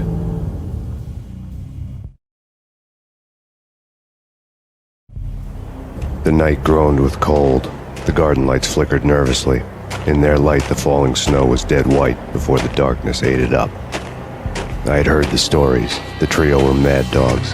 They'd have hung the heads of their enemies over the manor gates if the capo had only let them. Punchinello wanted Payne. He'd see the pain.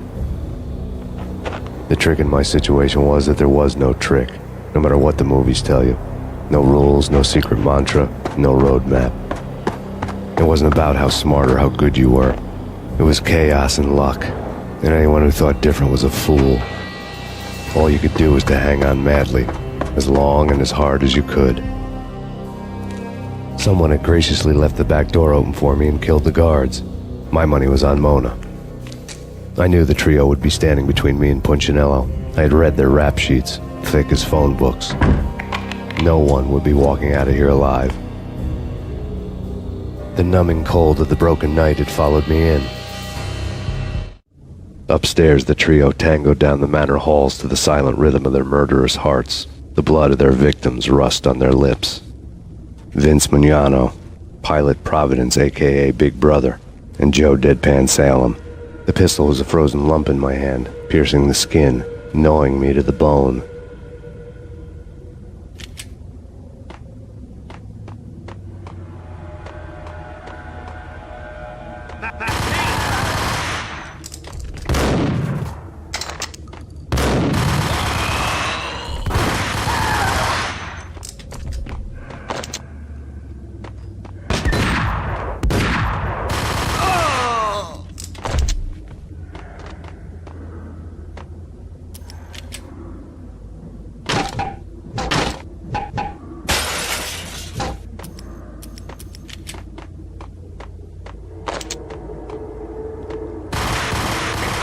Someone get the guys from upstairs! No one's going anyplace. Too late for that.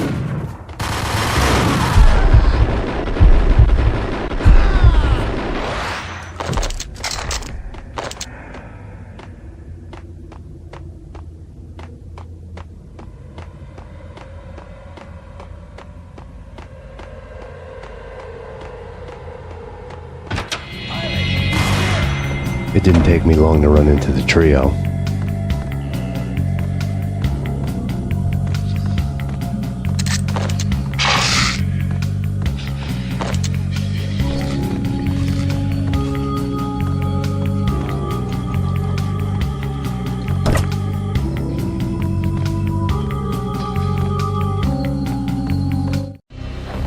The word on Lisa Punchinello was that she was a bit of a witch. The tarot cards on the kitchen table fit the picture. They weren't my kind of cards, but I was willing to take a crack at the hand Mrs. Punchinello had dealt. The first card was the Tower. Maybe that was supposed to be the Manor. It got easy after that. The devil was the master of the house, and death was me, coming for him.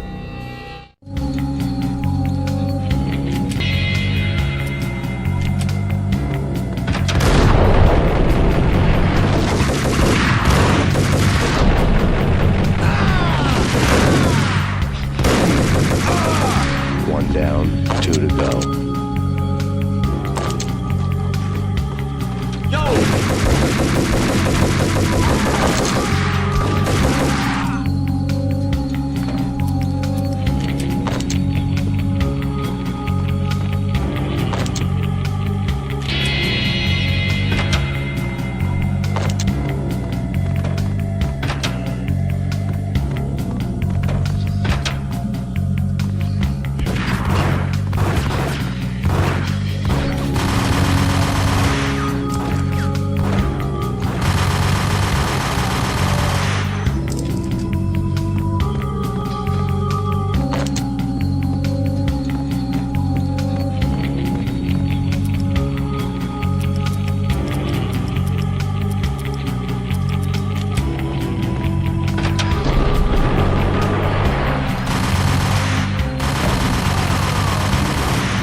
Take cover.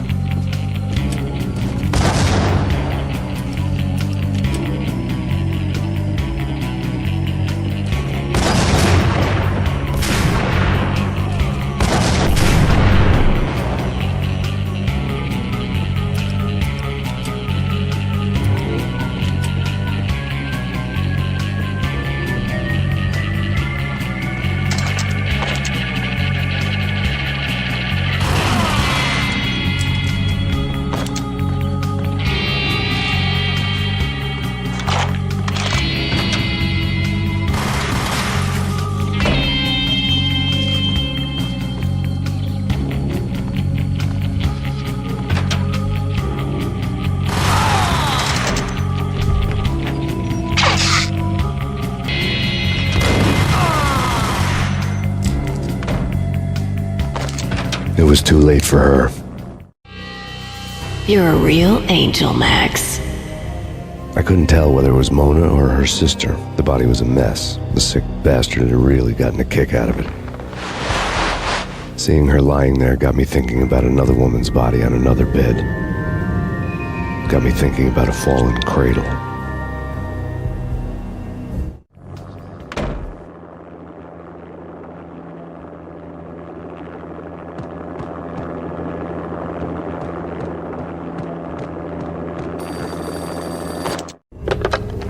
Max Payne. Talk to me. Alfred Woden. You've got company. An armed helicopter just landed on the manor grounds. You must hurry. The more the merrier.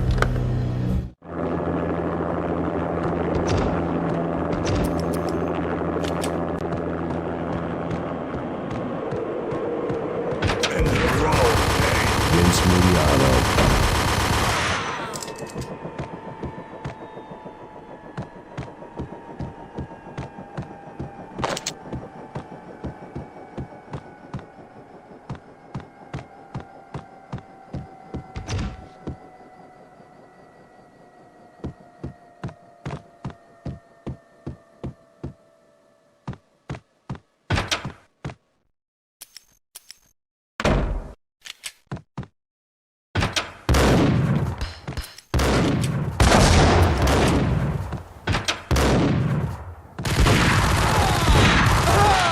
Punchinello's trio was done for.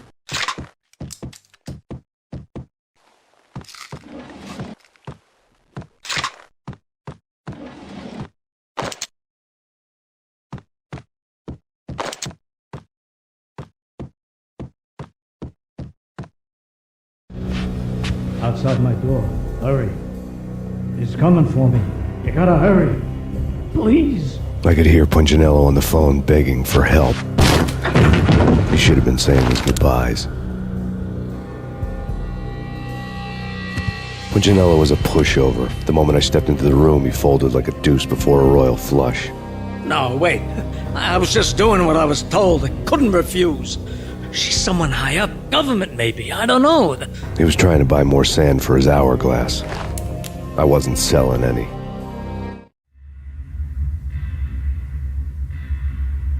No, I told him not to.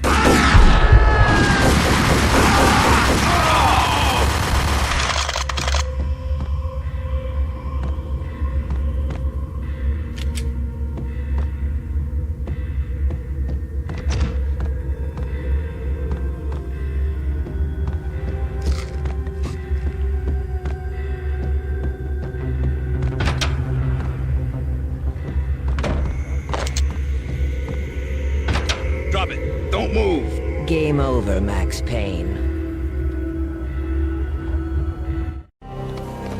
I could tell when I was outgunned.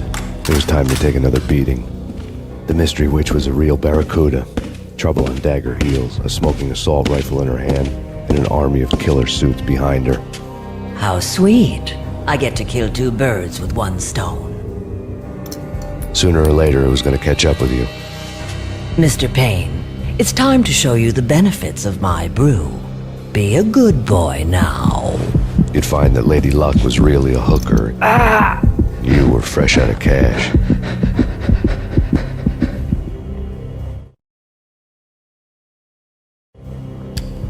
Gentlemen, we're done here. Take me to Cold Steel. She had just given me an OD of Valkyr. I could feel green fire eating my brains. They turned to steam. They did a fade on me. I'd never had a chance. The witch had got me just as sure as if she put a gun to my head and pulled the trigger. The shadows rushed me, bruised mugshot faces hungry for revenge. They knew my weak spots and closed in for the kill. The floor turned into a vortex of green blood. I fell. Flesh of fallen angels.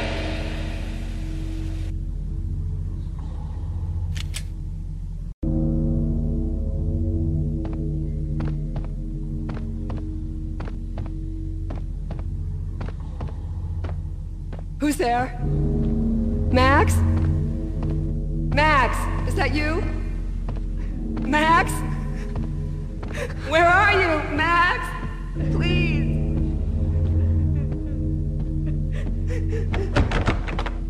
No, please, Max, no! I'm sorry.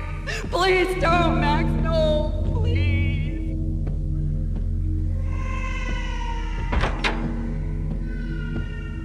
Max?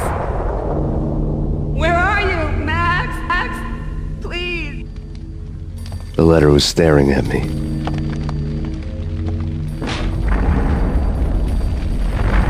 The weird piece of paper looked dangerous.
No, Max!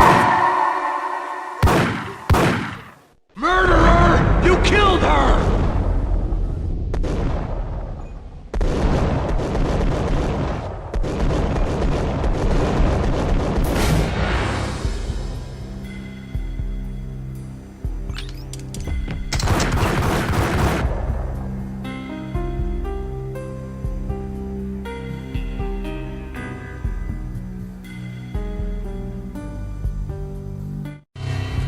Max, something happened at the office today. A strange memo. Something about Vikings. Honey, I gotta run. You can tell me all about it this evening. Have a nice day, darling. The bullet holes were rubies on her chest, blood glowing on her ivory skin. She was so beautiful. The killer was smiling. The flesh of fallen angels.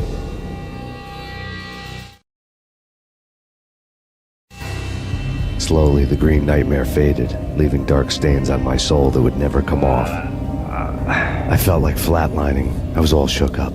I woke up in a cold sweat, sick and tired to the bone, lying in a puddle of my own puke. The hag had said take me to Cold Steel before it had all gone crazy. It was a clue, the only one I had. It took me forever to crawl back to my feet and hit the road, but when I did, I drove straight to Cold Steel Foundry outside the city. There was a whole lot of action around the place for a freezing winter night. Trucks coming and going, men running. I had the drop on the mystery witch. She thought I was dead. I was on her blind side. I was going in. The bad trip had put me in a crazy mood, adrenaline pumping through my aching veins. Staggering on the mill roof in ice and snow and wild wind, I was a ninja. My kung fu was strong. I wasn't kidding anybody. At best, I was Superman on Kryptonite about to fall through a skylight, down to where it was all going down. A half-abandoned industrial area in the middle of nowhere. The factory was a perfect front for any number of illegal activities.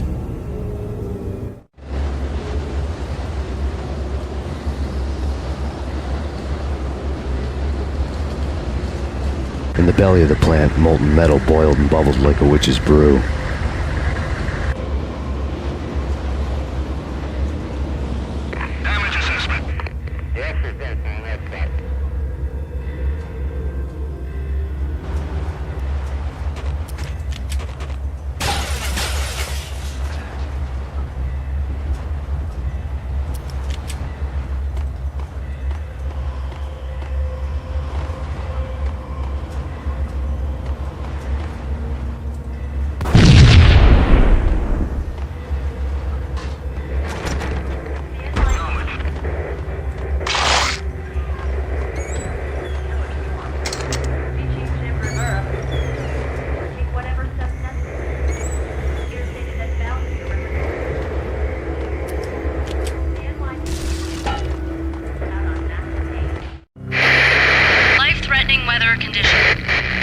record-breaking killer storm.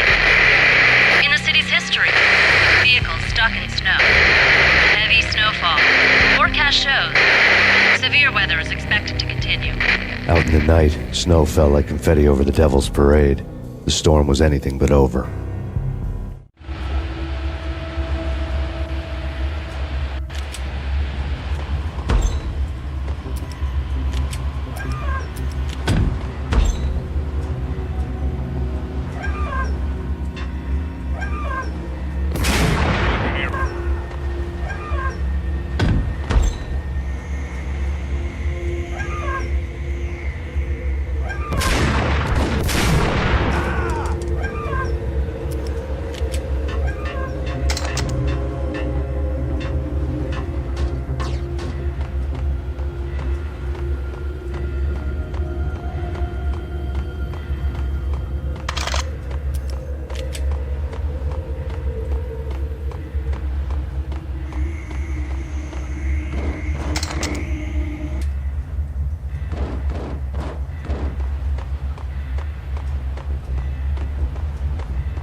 Can you believe it?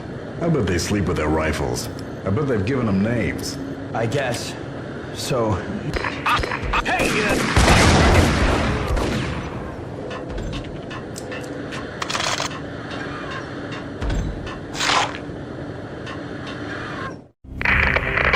Perimeter breached. The facility has been compromised. Repeat, the Deep Six has been compromised. Initiate Operation Deadeye. The walkie-talkie military lingo could mean only one thing. They were getting ready to destroy the evidence and vanish into the night. I was so close. The hidden truths were just around the corner.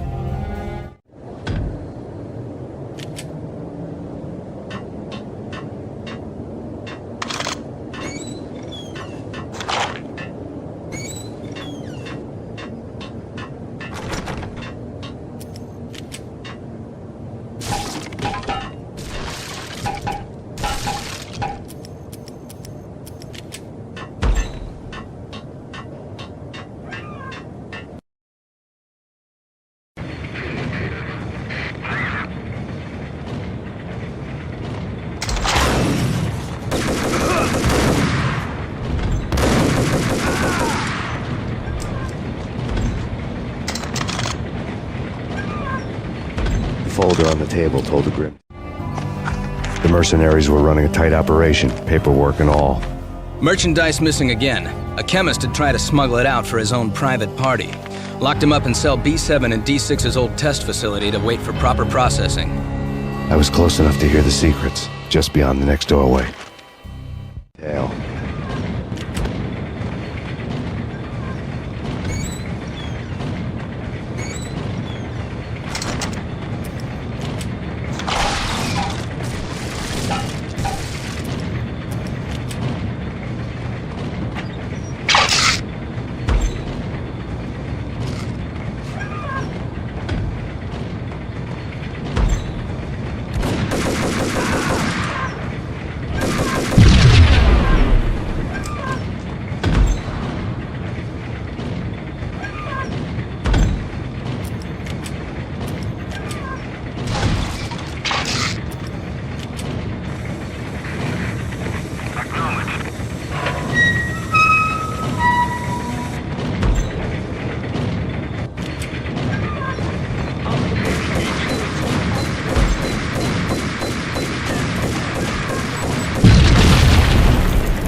The monitor showed me the way.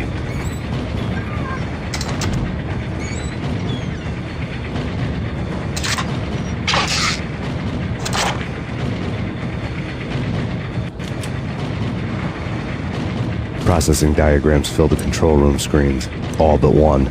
An elevator titled D6 on one of the screens, somewhere onwards, past rows of ovens, in the core of the plant.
I had taken on the role of the mythic detective, Bogart as Marlowe or as Sam Spade going after the Maltese Falcon to unravel all the mysteries. Following a path of clues to that final revelation, even if it would take me down to the cold, cavernous depths of a grave. You can't do this! My men are still inside! Do you have any idea why this is called Operation Deadeyes?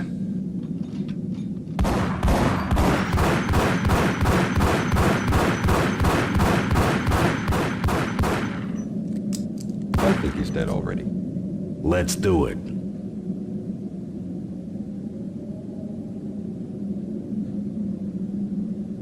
Attention all personnel. The self-destruction sequence has been initiated. Evacuate the complex immediately. We've got company. Repeat. The self-destruction sequence has been initiated. Proceed to the nearest exit immediately.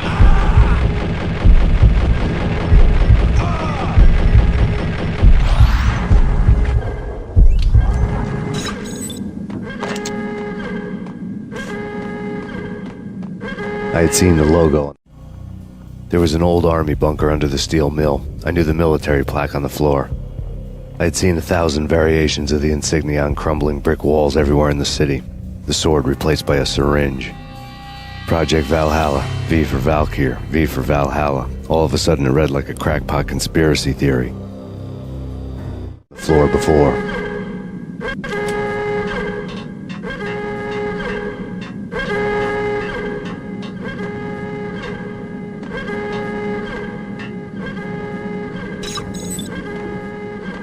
Abort! The self-destruction sequence has been...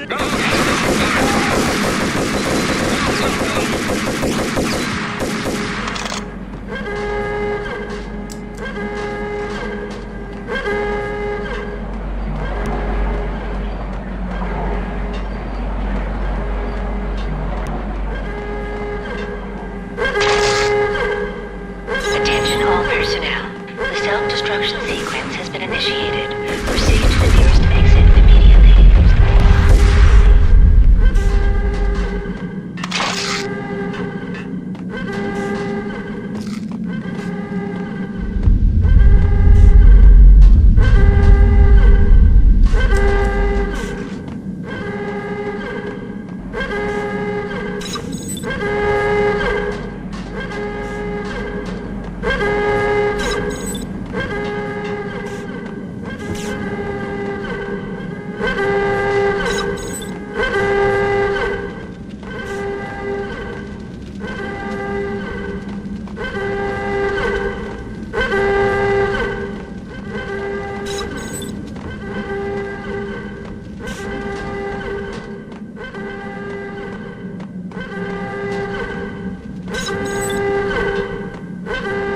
Decontamination. Attention all personnel.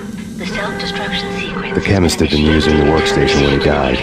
The half-life of the lab rat had ended online, his password blinking on the screen.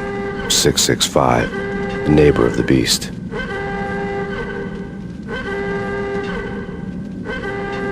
Decontamination in progress.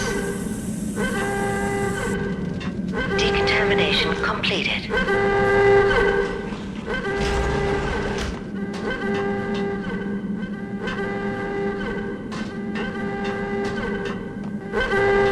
Decontamination in progress. Decontamination completed.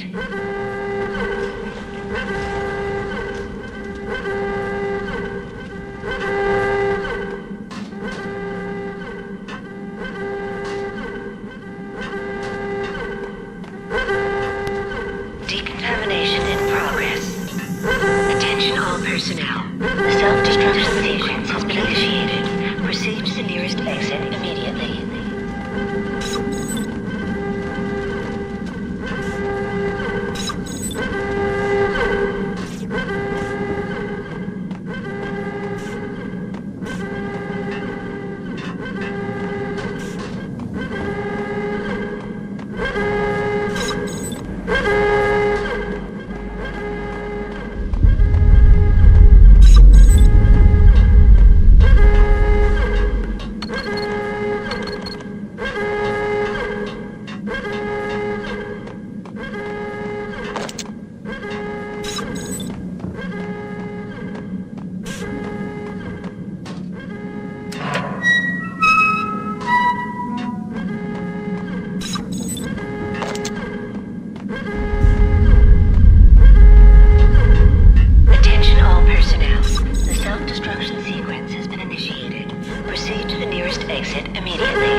personnel.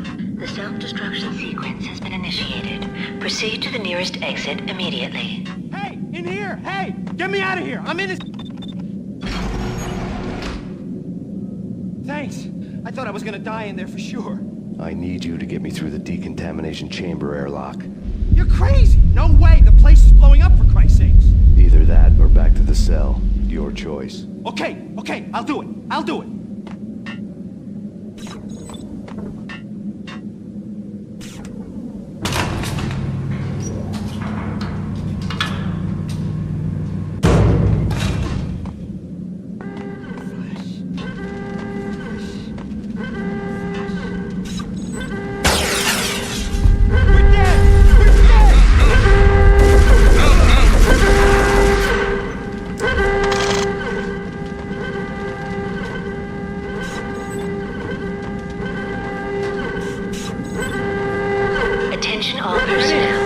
Self-destruction After this, you can sequence has go. been initiated. You're a free man. Proceed to the nearest exit immediately.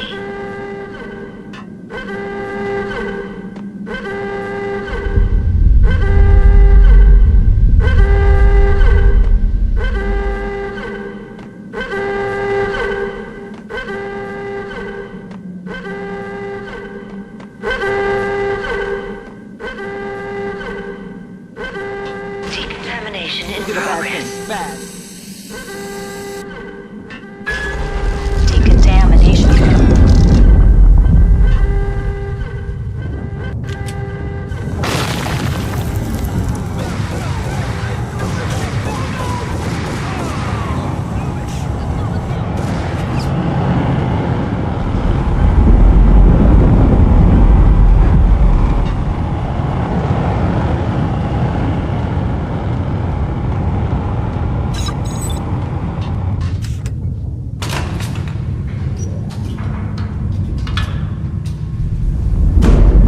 I was caught in the middle of the deadly web that was the Valkyr case.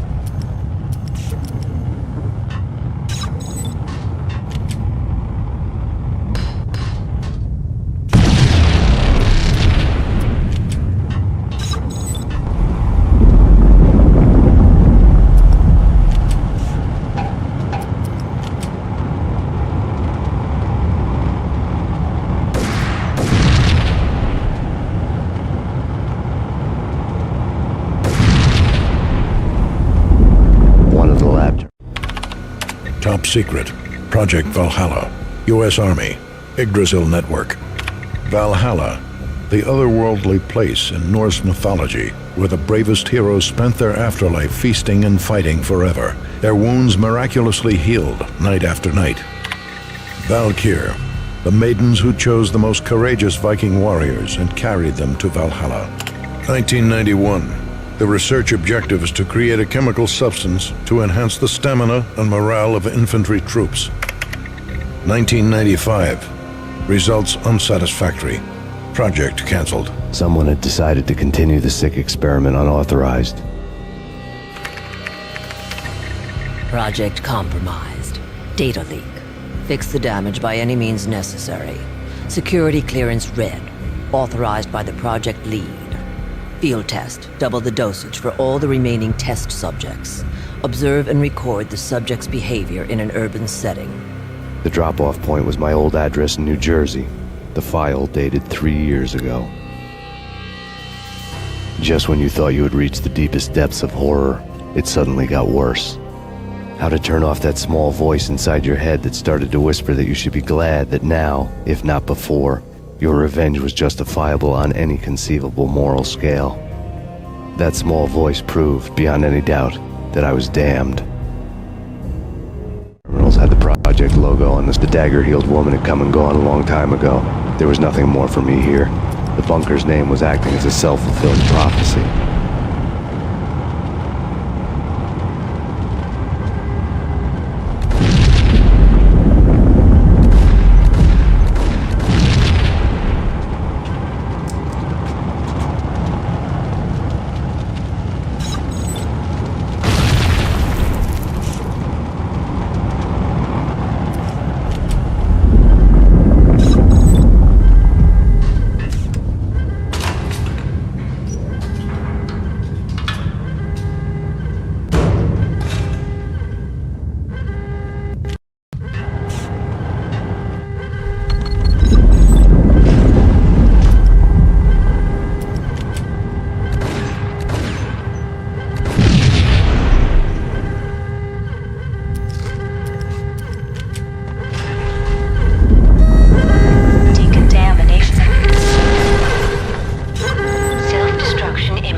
piece together a jigsaw, and the final picture is you finishing that same puzzle.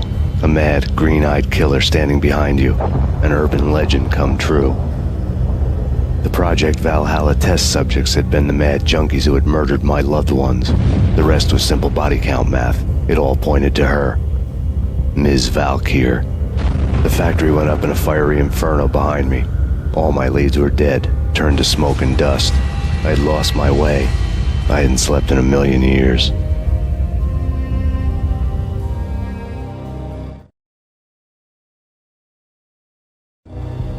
I felt thin as death.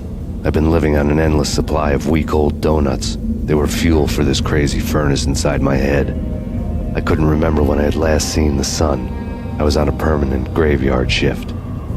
When the darkness fell, New York City became something else, any old Sinatra song notwithstanding. Bad things happened in the night, on the streets of that other city, Noir York City. I was in an all-night diner, downing cup after cup of coffee that tasted like engine oil, when a new message from BB got me back on the killer track. What the hell happened at Roscoe Street? Maxie, I'm going out on a limb here. We need to talk this through, come up with a plan. 2:30 a.m., the Choir Communications Garage. The more I thought about Alex's murder and the frame-up, the more it felt like an inside job. I should have seen it coming. BB had sold me out, and now he wanted to finish what he'd started. The garage was dead. BB showed up in his tailor-made suit, gold watch, and cufflinks to match, all way beyond a cop's pay. Maxie. Oozing suave charm, he was guilty as hell. What the hell does BB stand for anyway? Backstabbing bastard? Come on, don't be like that. Have a cigar. I don't smoke. Maxie, you have no idea how big this is. It's huge. You have no idea. I think I do. You're a bribe-taking bent cop who sold out his partner. Those mobsters in the subway were a dead giveaway. Hard to miss. Bet it was exactly like this with Alex. Up close and personal. You can't win this one, Max. No, but I can make damn sure none of you do either. BB turned out to be another cardboard cutout bad guy.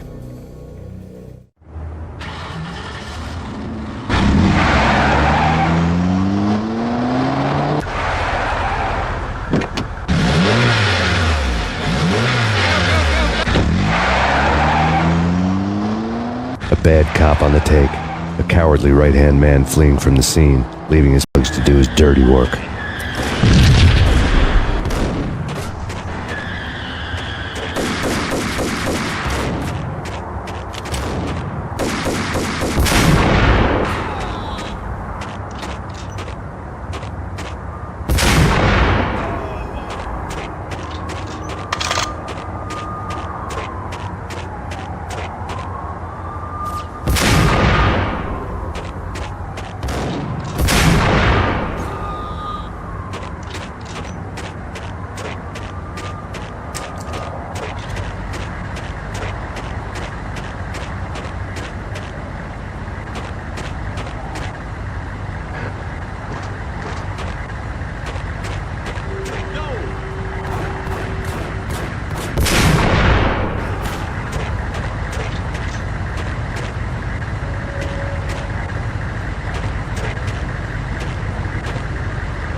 reports of a fire at the Punchinello Manor in Westchester.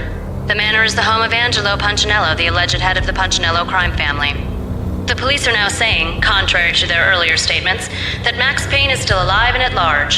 He continues his vendetta against the Mafia, of which this last act of arson is attributed to. I had no recollection of setting any fires, but I did remember the flames.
come out wherever you are.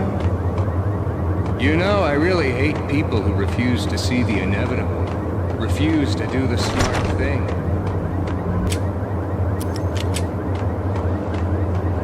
No, I must do the right thing.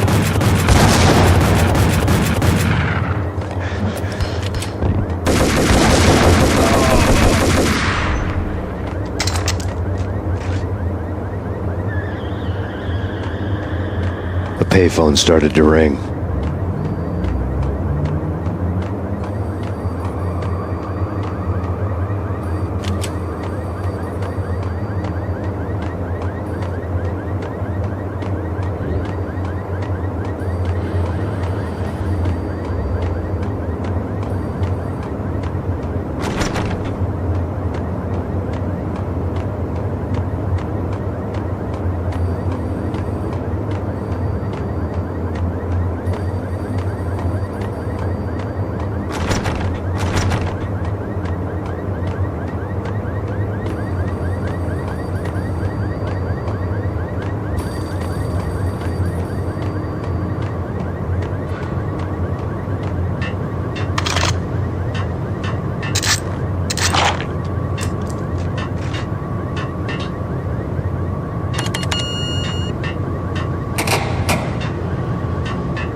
Yeah. Max Payne? Whatever does it for you. This is Alfred Woden. I can give you the name of your enemy. Come to the Asgard building presently. We are expecting you.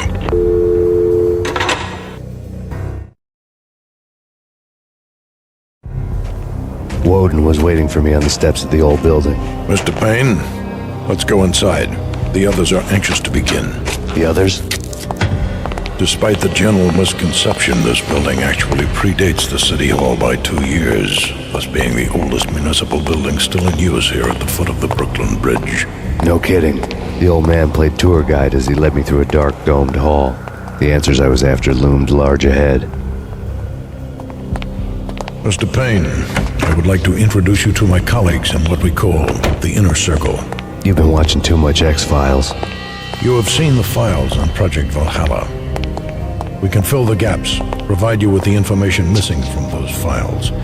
We were all involved in the early stages of the project during the Gulf War. What's the catch? We would very much like to blow this thing wide open, but our hands are tied.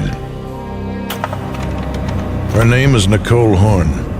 She was the key figure in Project Valhalla. When the funding was discontinued, she simply refused to quit. She knew exactly what she had in her hands. Nicole Horn is the president of Acer Corporation. She has more than half the city in her pocket. This must be kept under wraps. If you try to go public with this, we will deny any knowledge. We need you to take her out. Afterwards, we can protect you. Make all the charges go away. That was the cue for the killer suits to kick in the doors and swarm inside.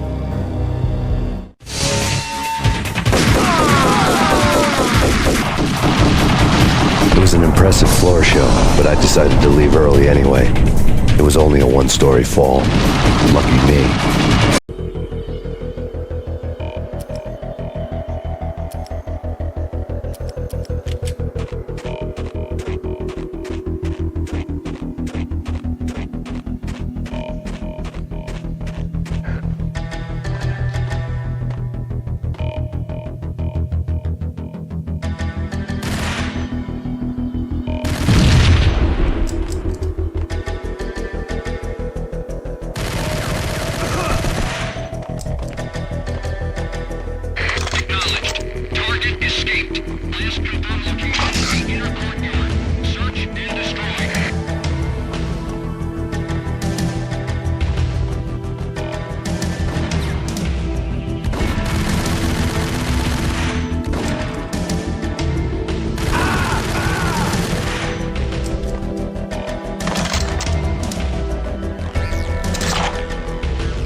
One of the monitors showed what was left of the inner circle.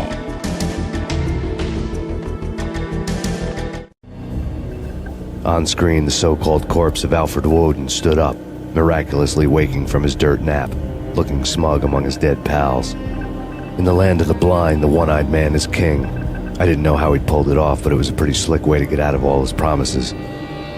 Most of what he had said fit too well to be a load of crap.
And what is your answer to those saying that he's actually providing a service long overdue to the city? This crusade nonsense has gone too far. He's out of control. It must stop. He will be stopped. That was Deputy Chief Jim Rivera from the New York City Police Department.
videotape lay on the desk.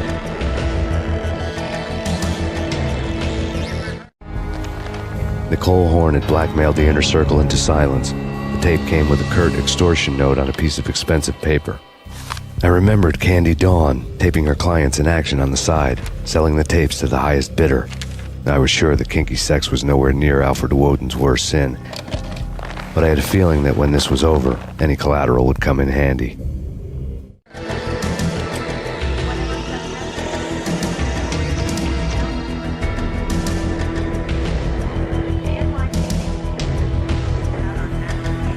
Woden had left me a present. Woden had taken care of my mission preps with military precision. The critical areas in the Acer Corporation headquarters blueprints were circled in red. The president's office was at the top of the building, right below her penthouse suite. Woden had taken care of my mission preps with military precision. The critical areas in the Acer Corporation headquarters blueprints were circled in red. The president's office was at the top of the building, right below her penthouse suite. The elevators were controlled by a security computer, part of the mainframe located underground below the building. The high-rise was sealed as tight as a sci-fi fortress.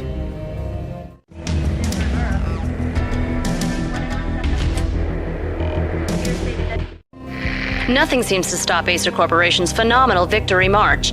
Incredibly, the stocks are still rocketing. Worried experts already see a danger in the company's success. Some have gone as far as to say that Acer Corporation is about to become an even bigger monopoly than Microsoft ever was.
blood-soaked cardboard box. Now freaking zombie demons from outer space.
I had dreamed of revenge. Those dreams were always nightmares, of coming close and then failing.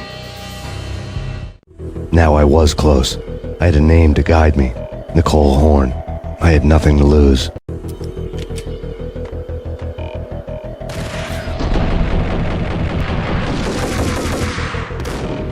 The Inner Circle had quite a track record.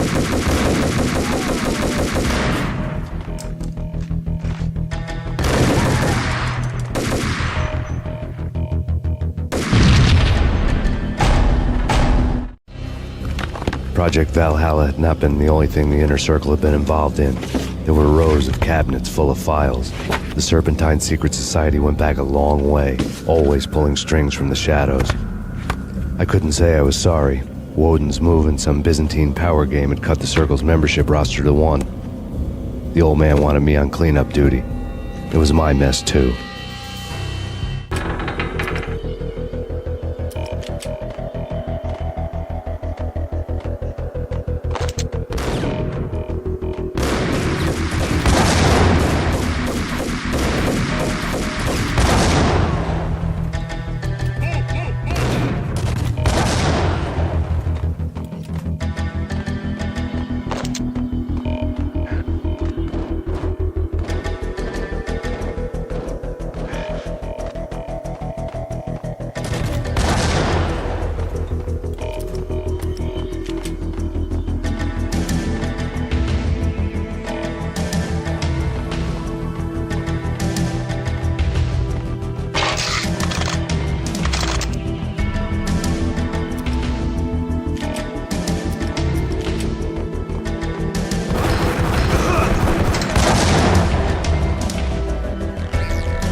CIA, FBI. You've seen one, you've seen them all.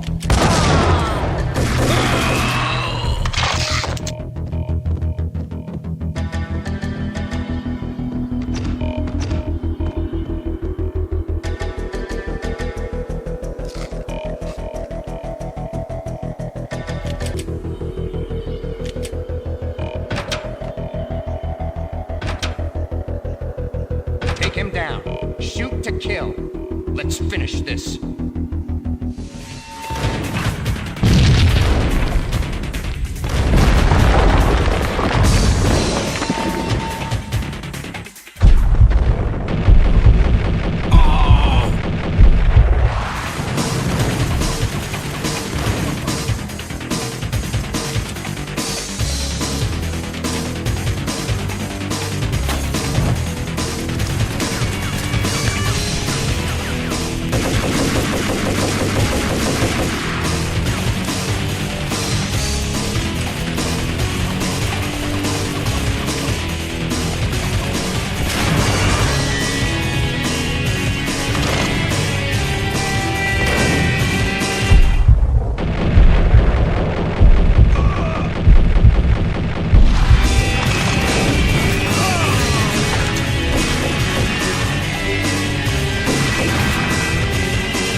Mine wasn't the most original approach to the problem.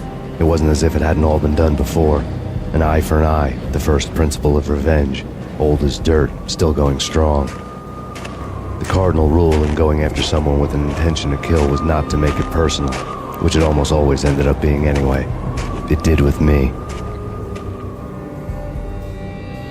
I took my time, cruising around the city in the snow. There was no hurry. I knew what I had to do now. I took my time, thinking about it, building up the rage. When I was ready, I parked the stolen wheels at the front entrance of the Acer Corporation headquarters. Got out, got in, got cracking. I had a bullet with Nicole Horn's name on it. I had 10,000 bullets with the Hag's name on them. She had ultra-high-tech security systems, enough mercenaries and weaponry to start World War III. There was no fear. New York disappeared behind a veil of snow. I had crossed the threshold. This was her domain, sleek and sexy and soulless, all glass and steel. A place of color-coded security key cards, metal detectors, and surveillance systems.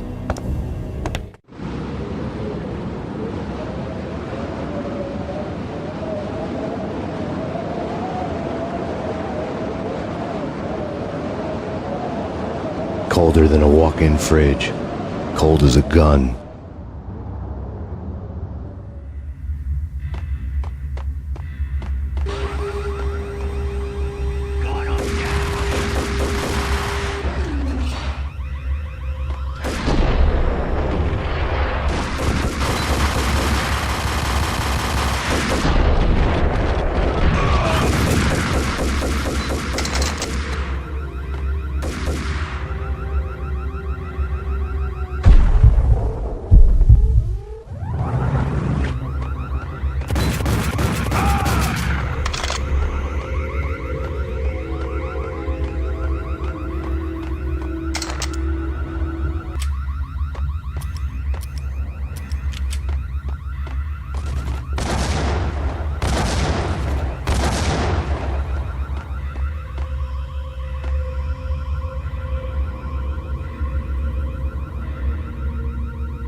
looking good. Max, we gotta stop meeting like this. It will be a cold day in hell before I let a narc cop stop me. Miss Sachs, do your job. Relax, Max. You're a nice guy. I don't kill nice guys. You're not bad yourself. It was different when Horn wanted Punchinello dead. To cut her ties to the Mafia, he deserved to die. The same goes with her. She's the bad guy here. Her sister was whispering to her in my favor. I knew the appetites of ghosts intimately. They hungered for revenge. No! A gunshot boomed and she fell down in slow motion. She was a nice girl, not really a stone-cold killer. And now she was stone-cold dead. Like religious fanatics or loyal samurai, Horn's private army was coming at me. Terminate.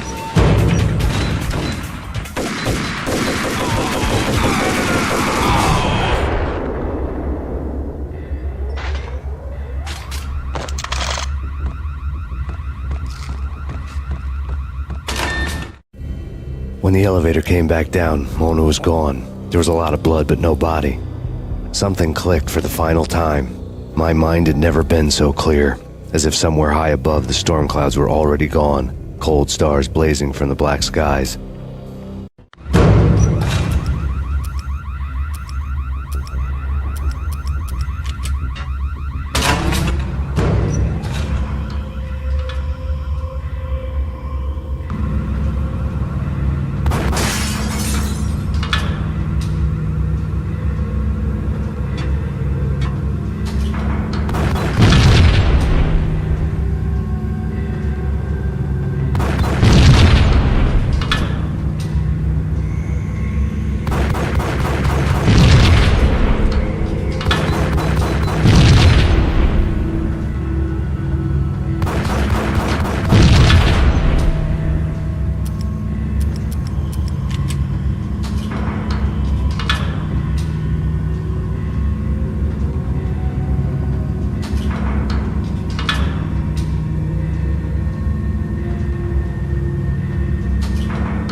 Movies, and I'm talking about the coolest of the cool. It always seems like...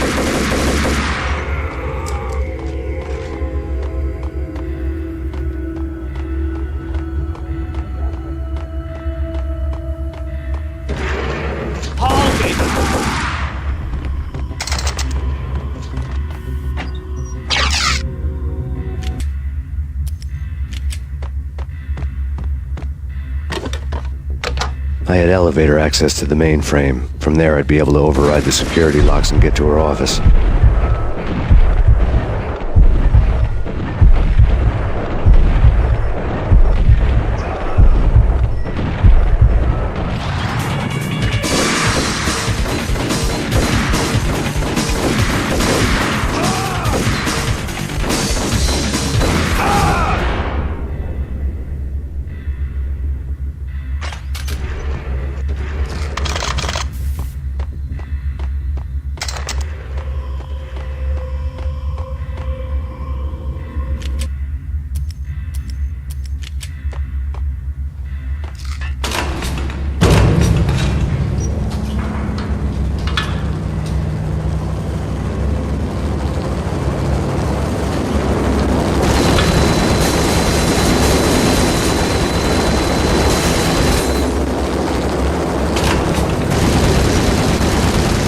The unmarked chopper was Horn's pet guardian, inhuman and flawless. It was stalking me. Stereotype. I'm not a cold-blooded killer. I'm a nice killer bastard.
All Horn's locks were now offline. All bets were off. The elevator would take me all the way up.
Seen from this height, the night seemed to stretch on to eternity.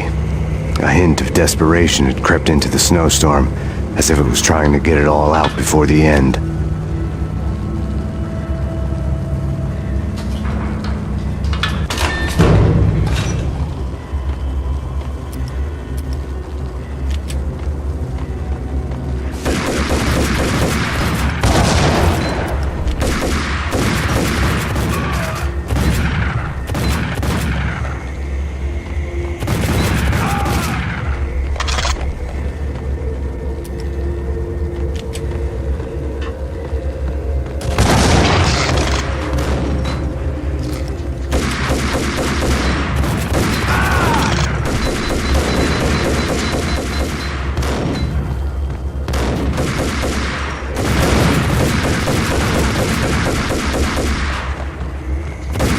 Horn's personal computer was on.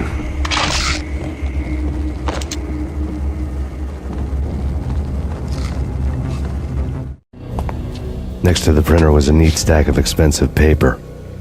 Hacking through Horn's computer would have unearthed files of criminal plans, strategies for world domination, spy helicopter reports, illegal wiretap recordings, internet porno, all of the above. Take your pick. I really didn't care anymore. I had seen too much of it already.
Valkyr had been meant to be a white-winged maiden that would lift you to a warrior's heaven, but it turned out to be a one-way demon ride to hell. The devil was in the drug. I knew. I had met him.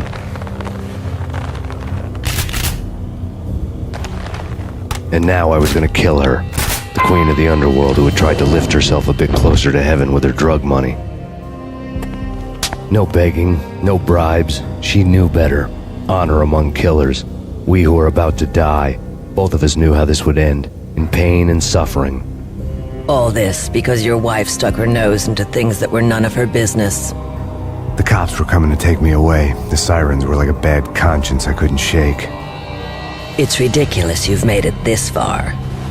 You won't be alive when they get here. Stop him!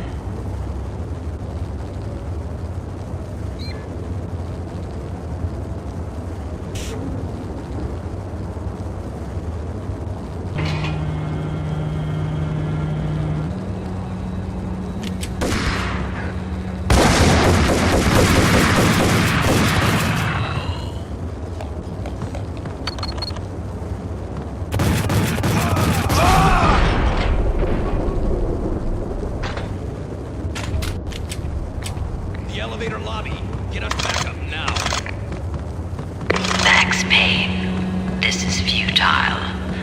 waste of time.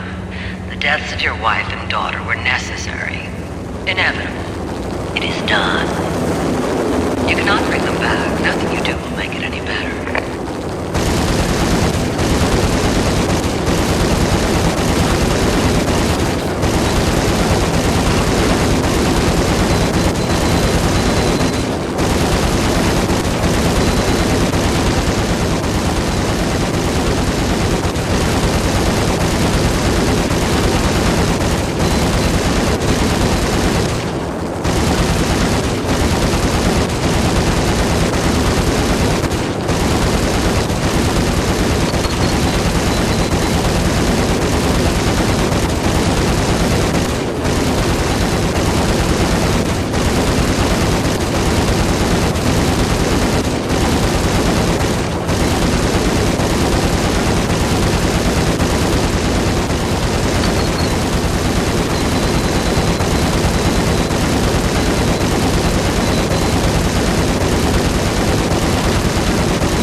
Payne, you are fighting a losing battle.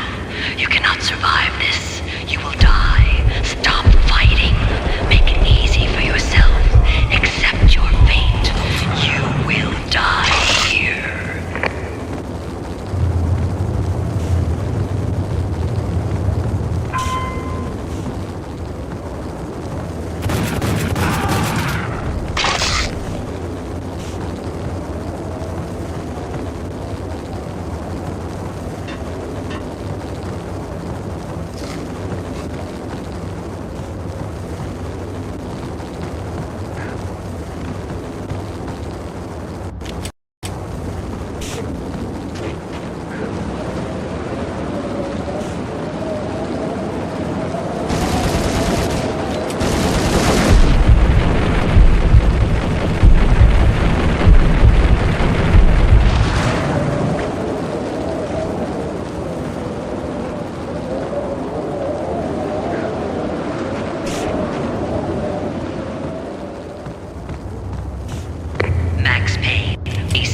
You are up against an unbeatable force. You have already lost.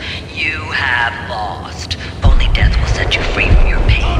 Accept it. Surrender. Give up. We have them in the North Lounge. Send us assistance.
What do you mean he's unstoppable?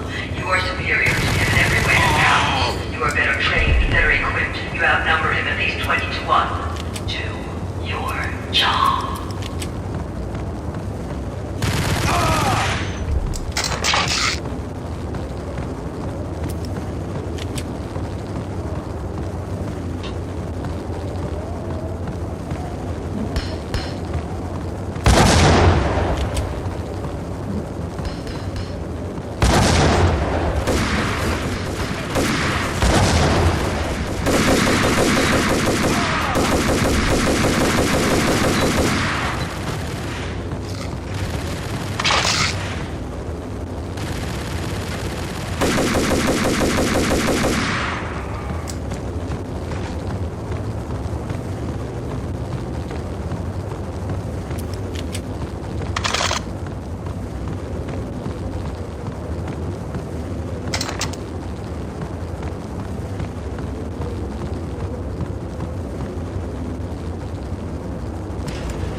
as soon as the wind dies down. Don't like the look of that mast.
They were all dead.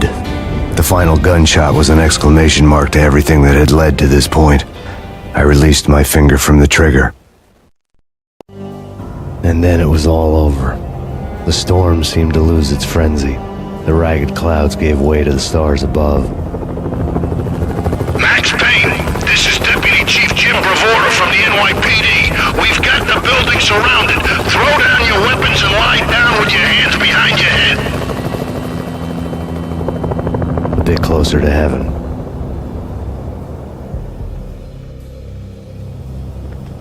The cops' voices were distant and muted.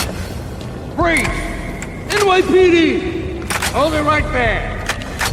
My ghosts released me from their haunting. Down below, New York City glittered like diamonds on black velvet. You gave us one hell of a ride. Take him down to Central Booking. You heard the man. Woden was there in the crowd, standing by the sidelines. It wouldn't be over till the man with the patch would say so. He'd say the right words. I knew he would. He'd better. Woden grinned smugly. It was the grin of a winner. That made two of us.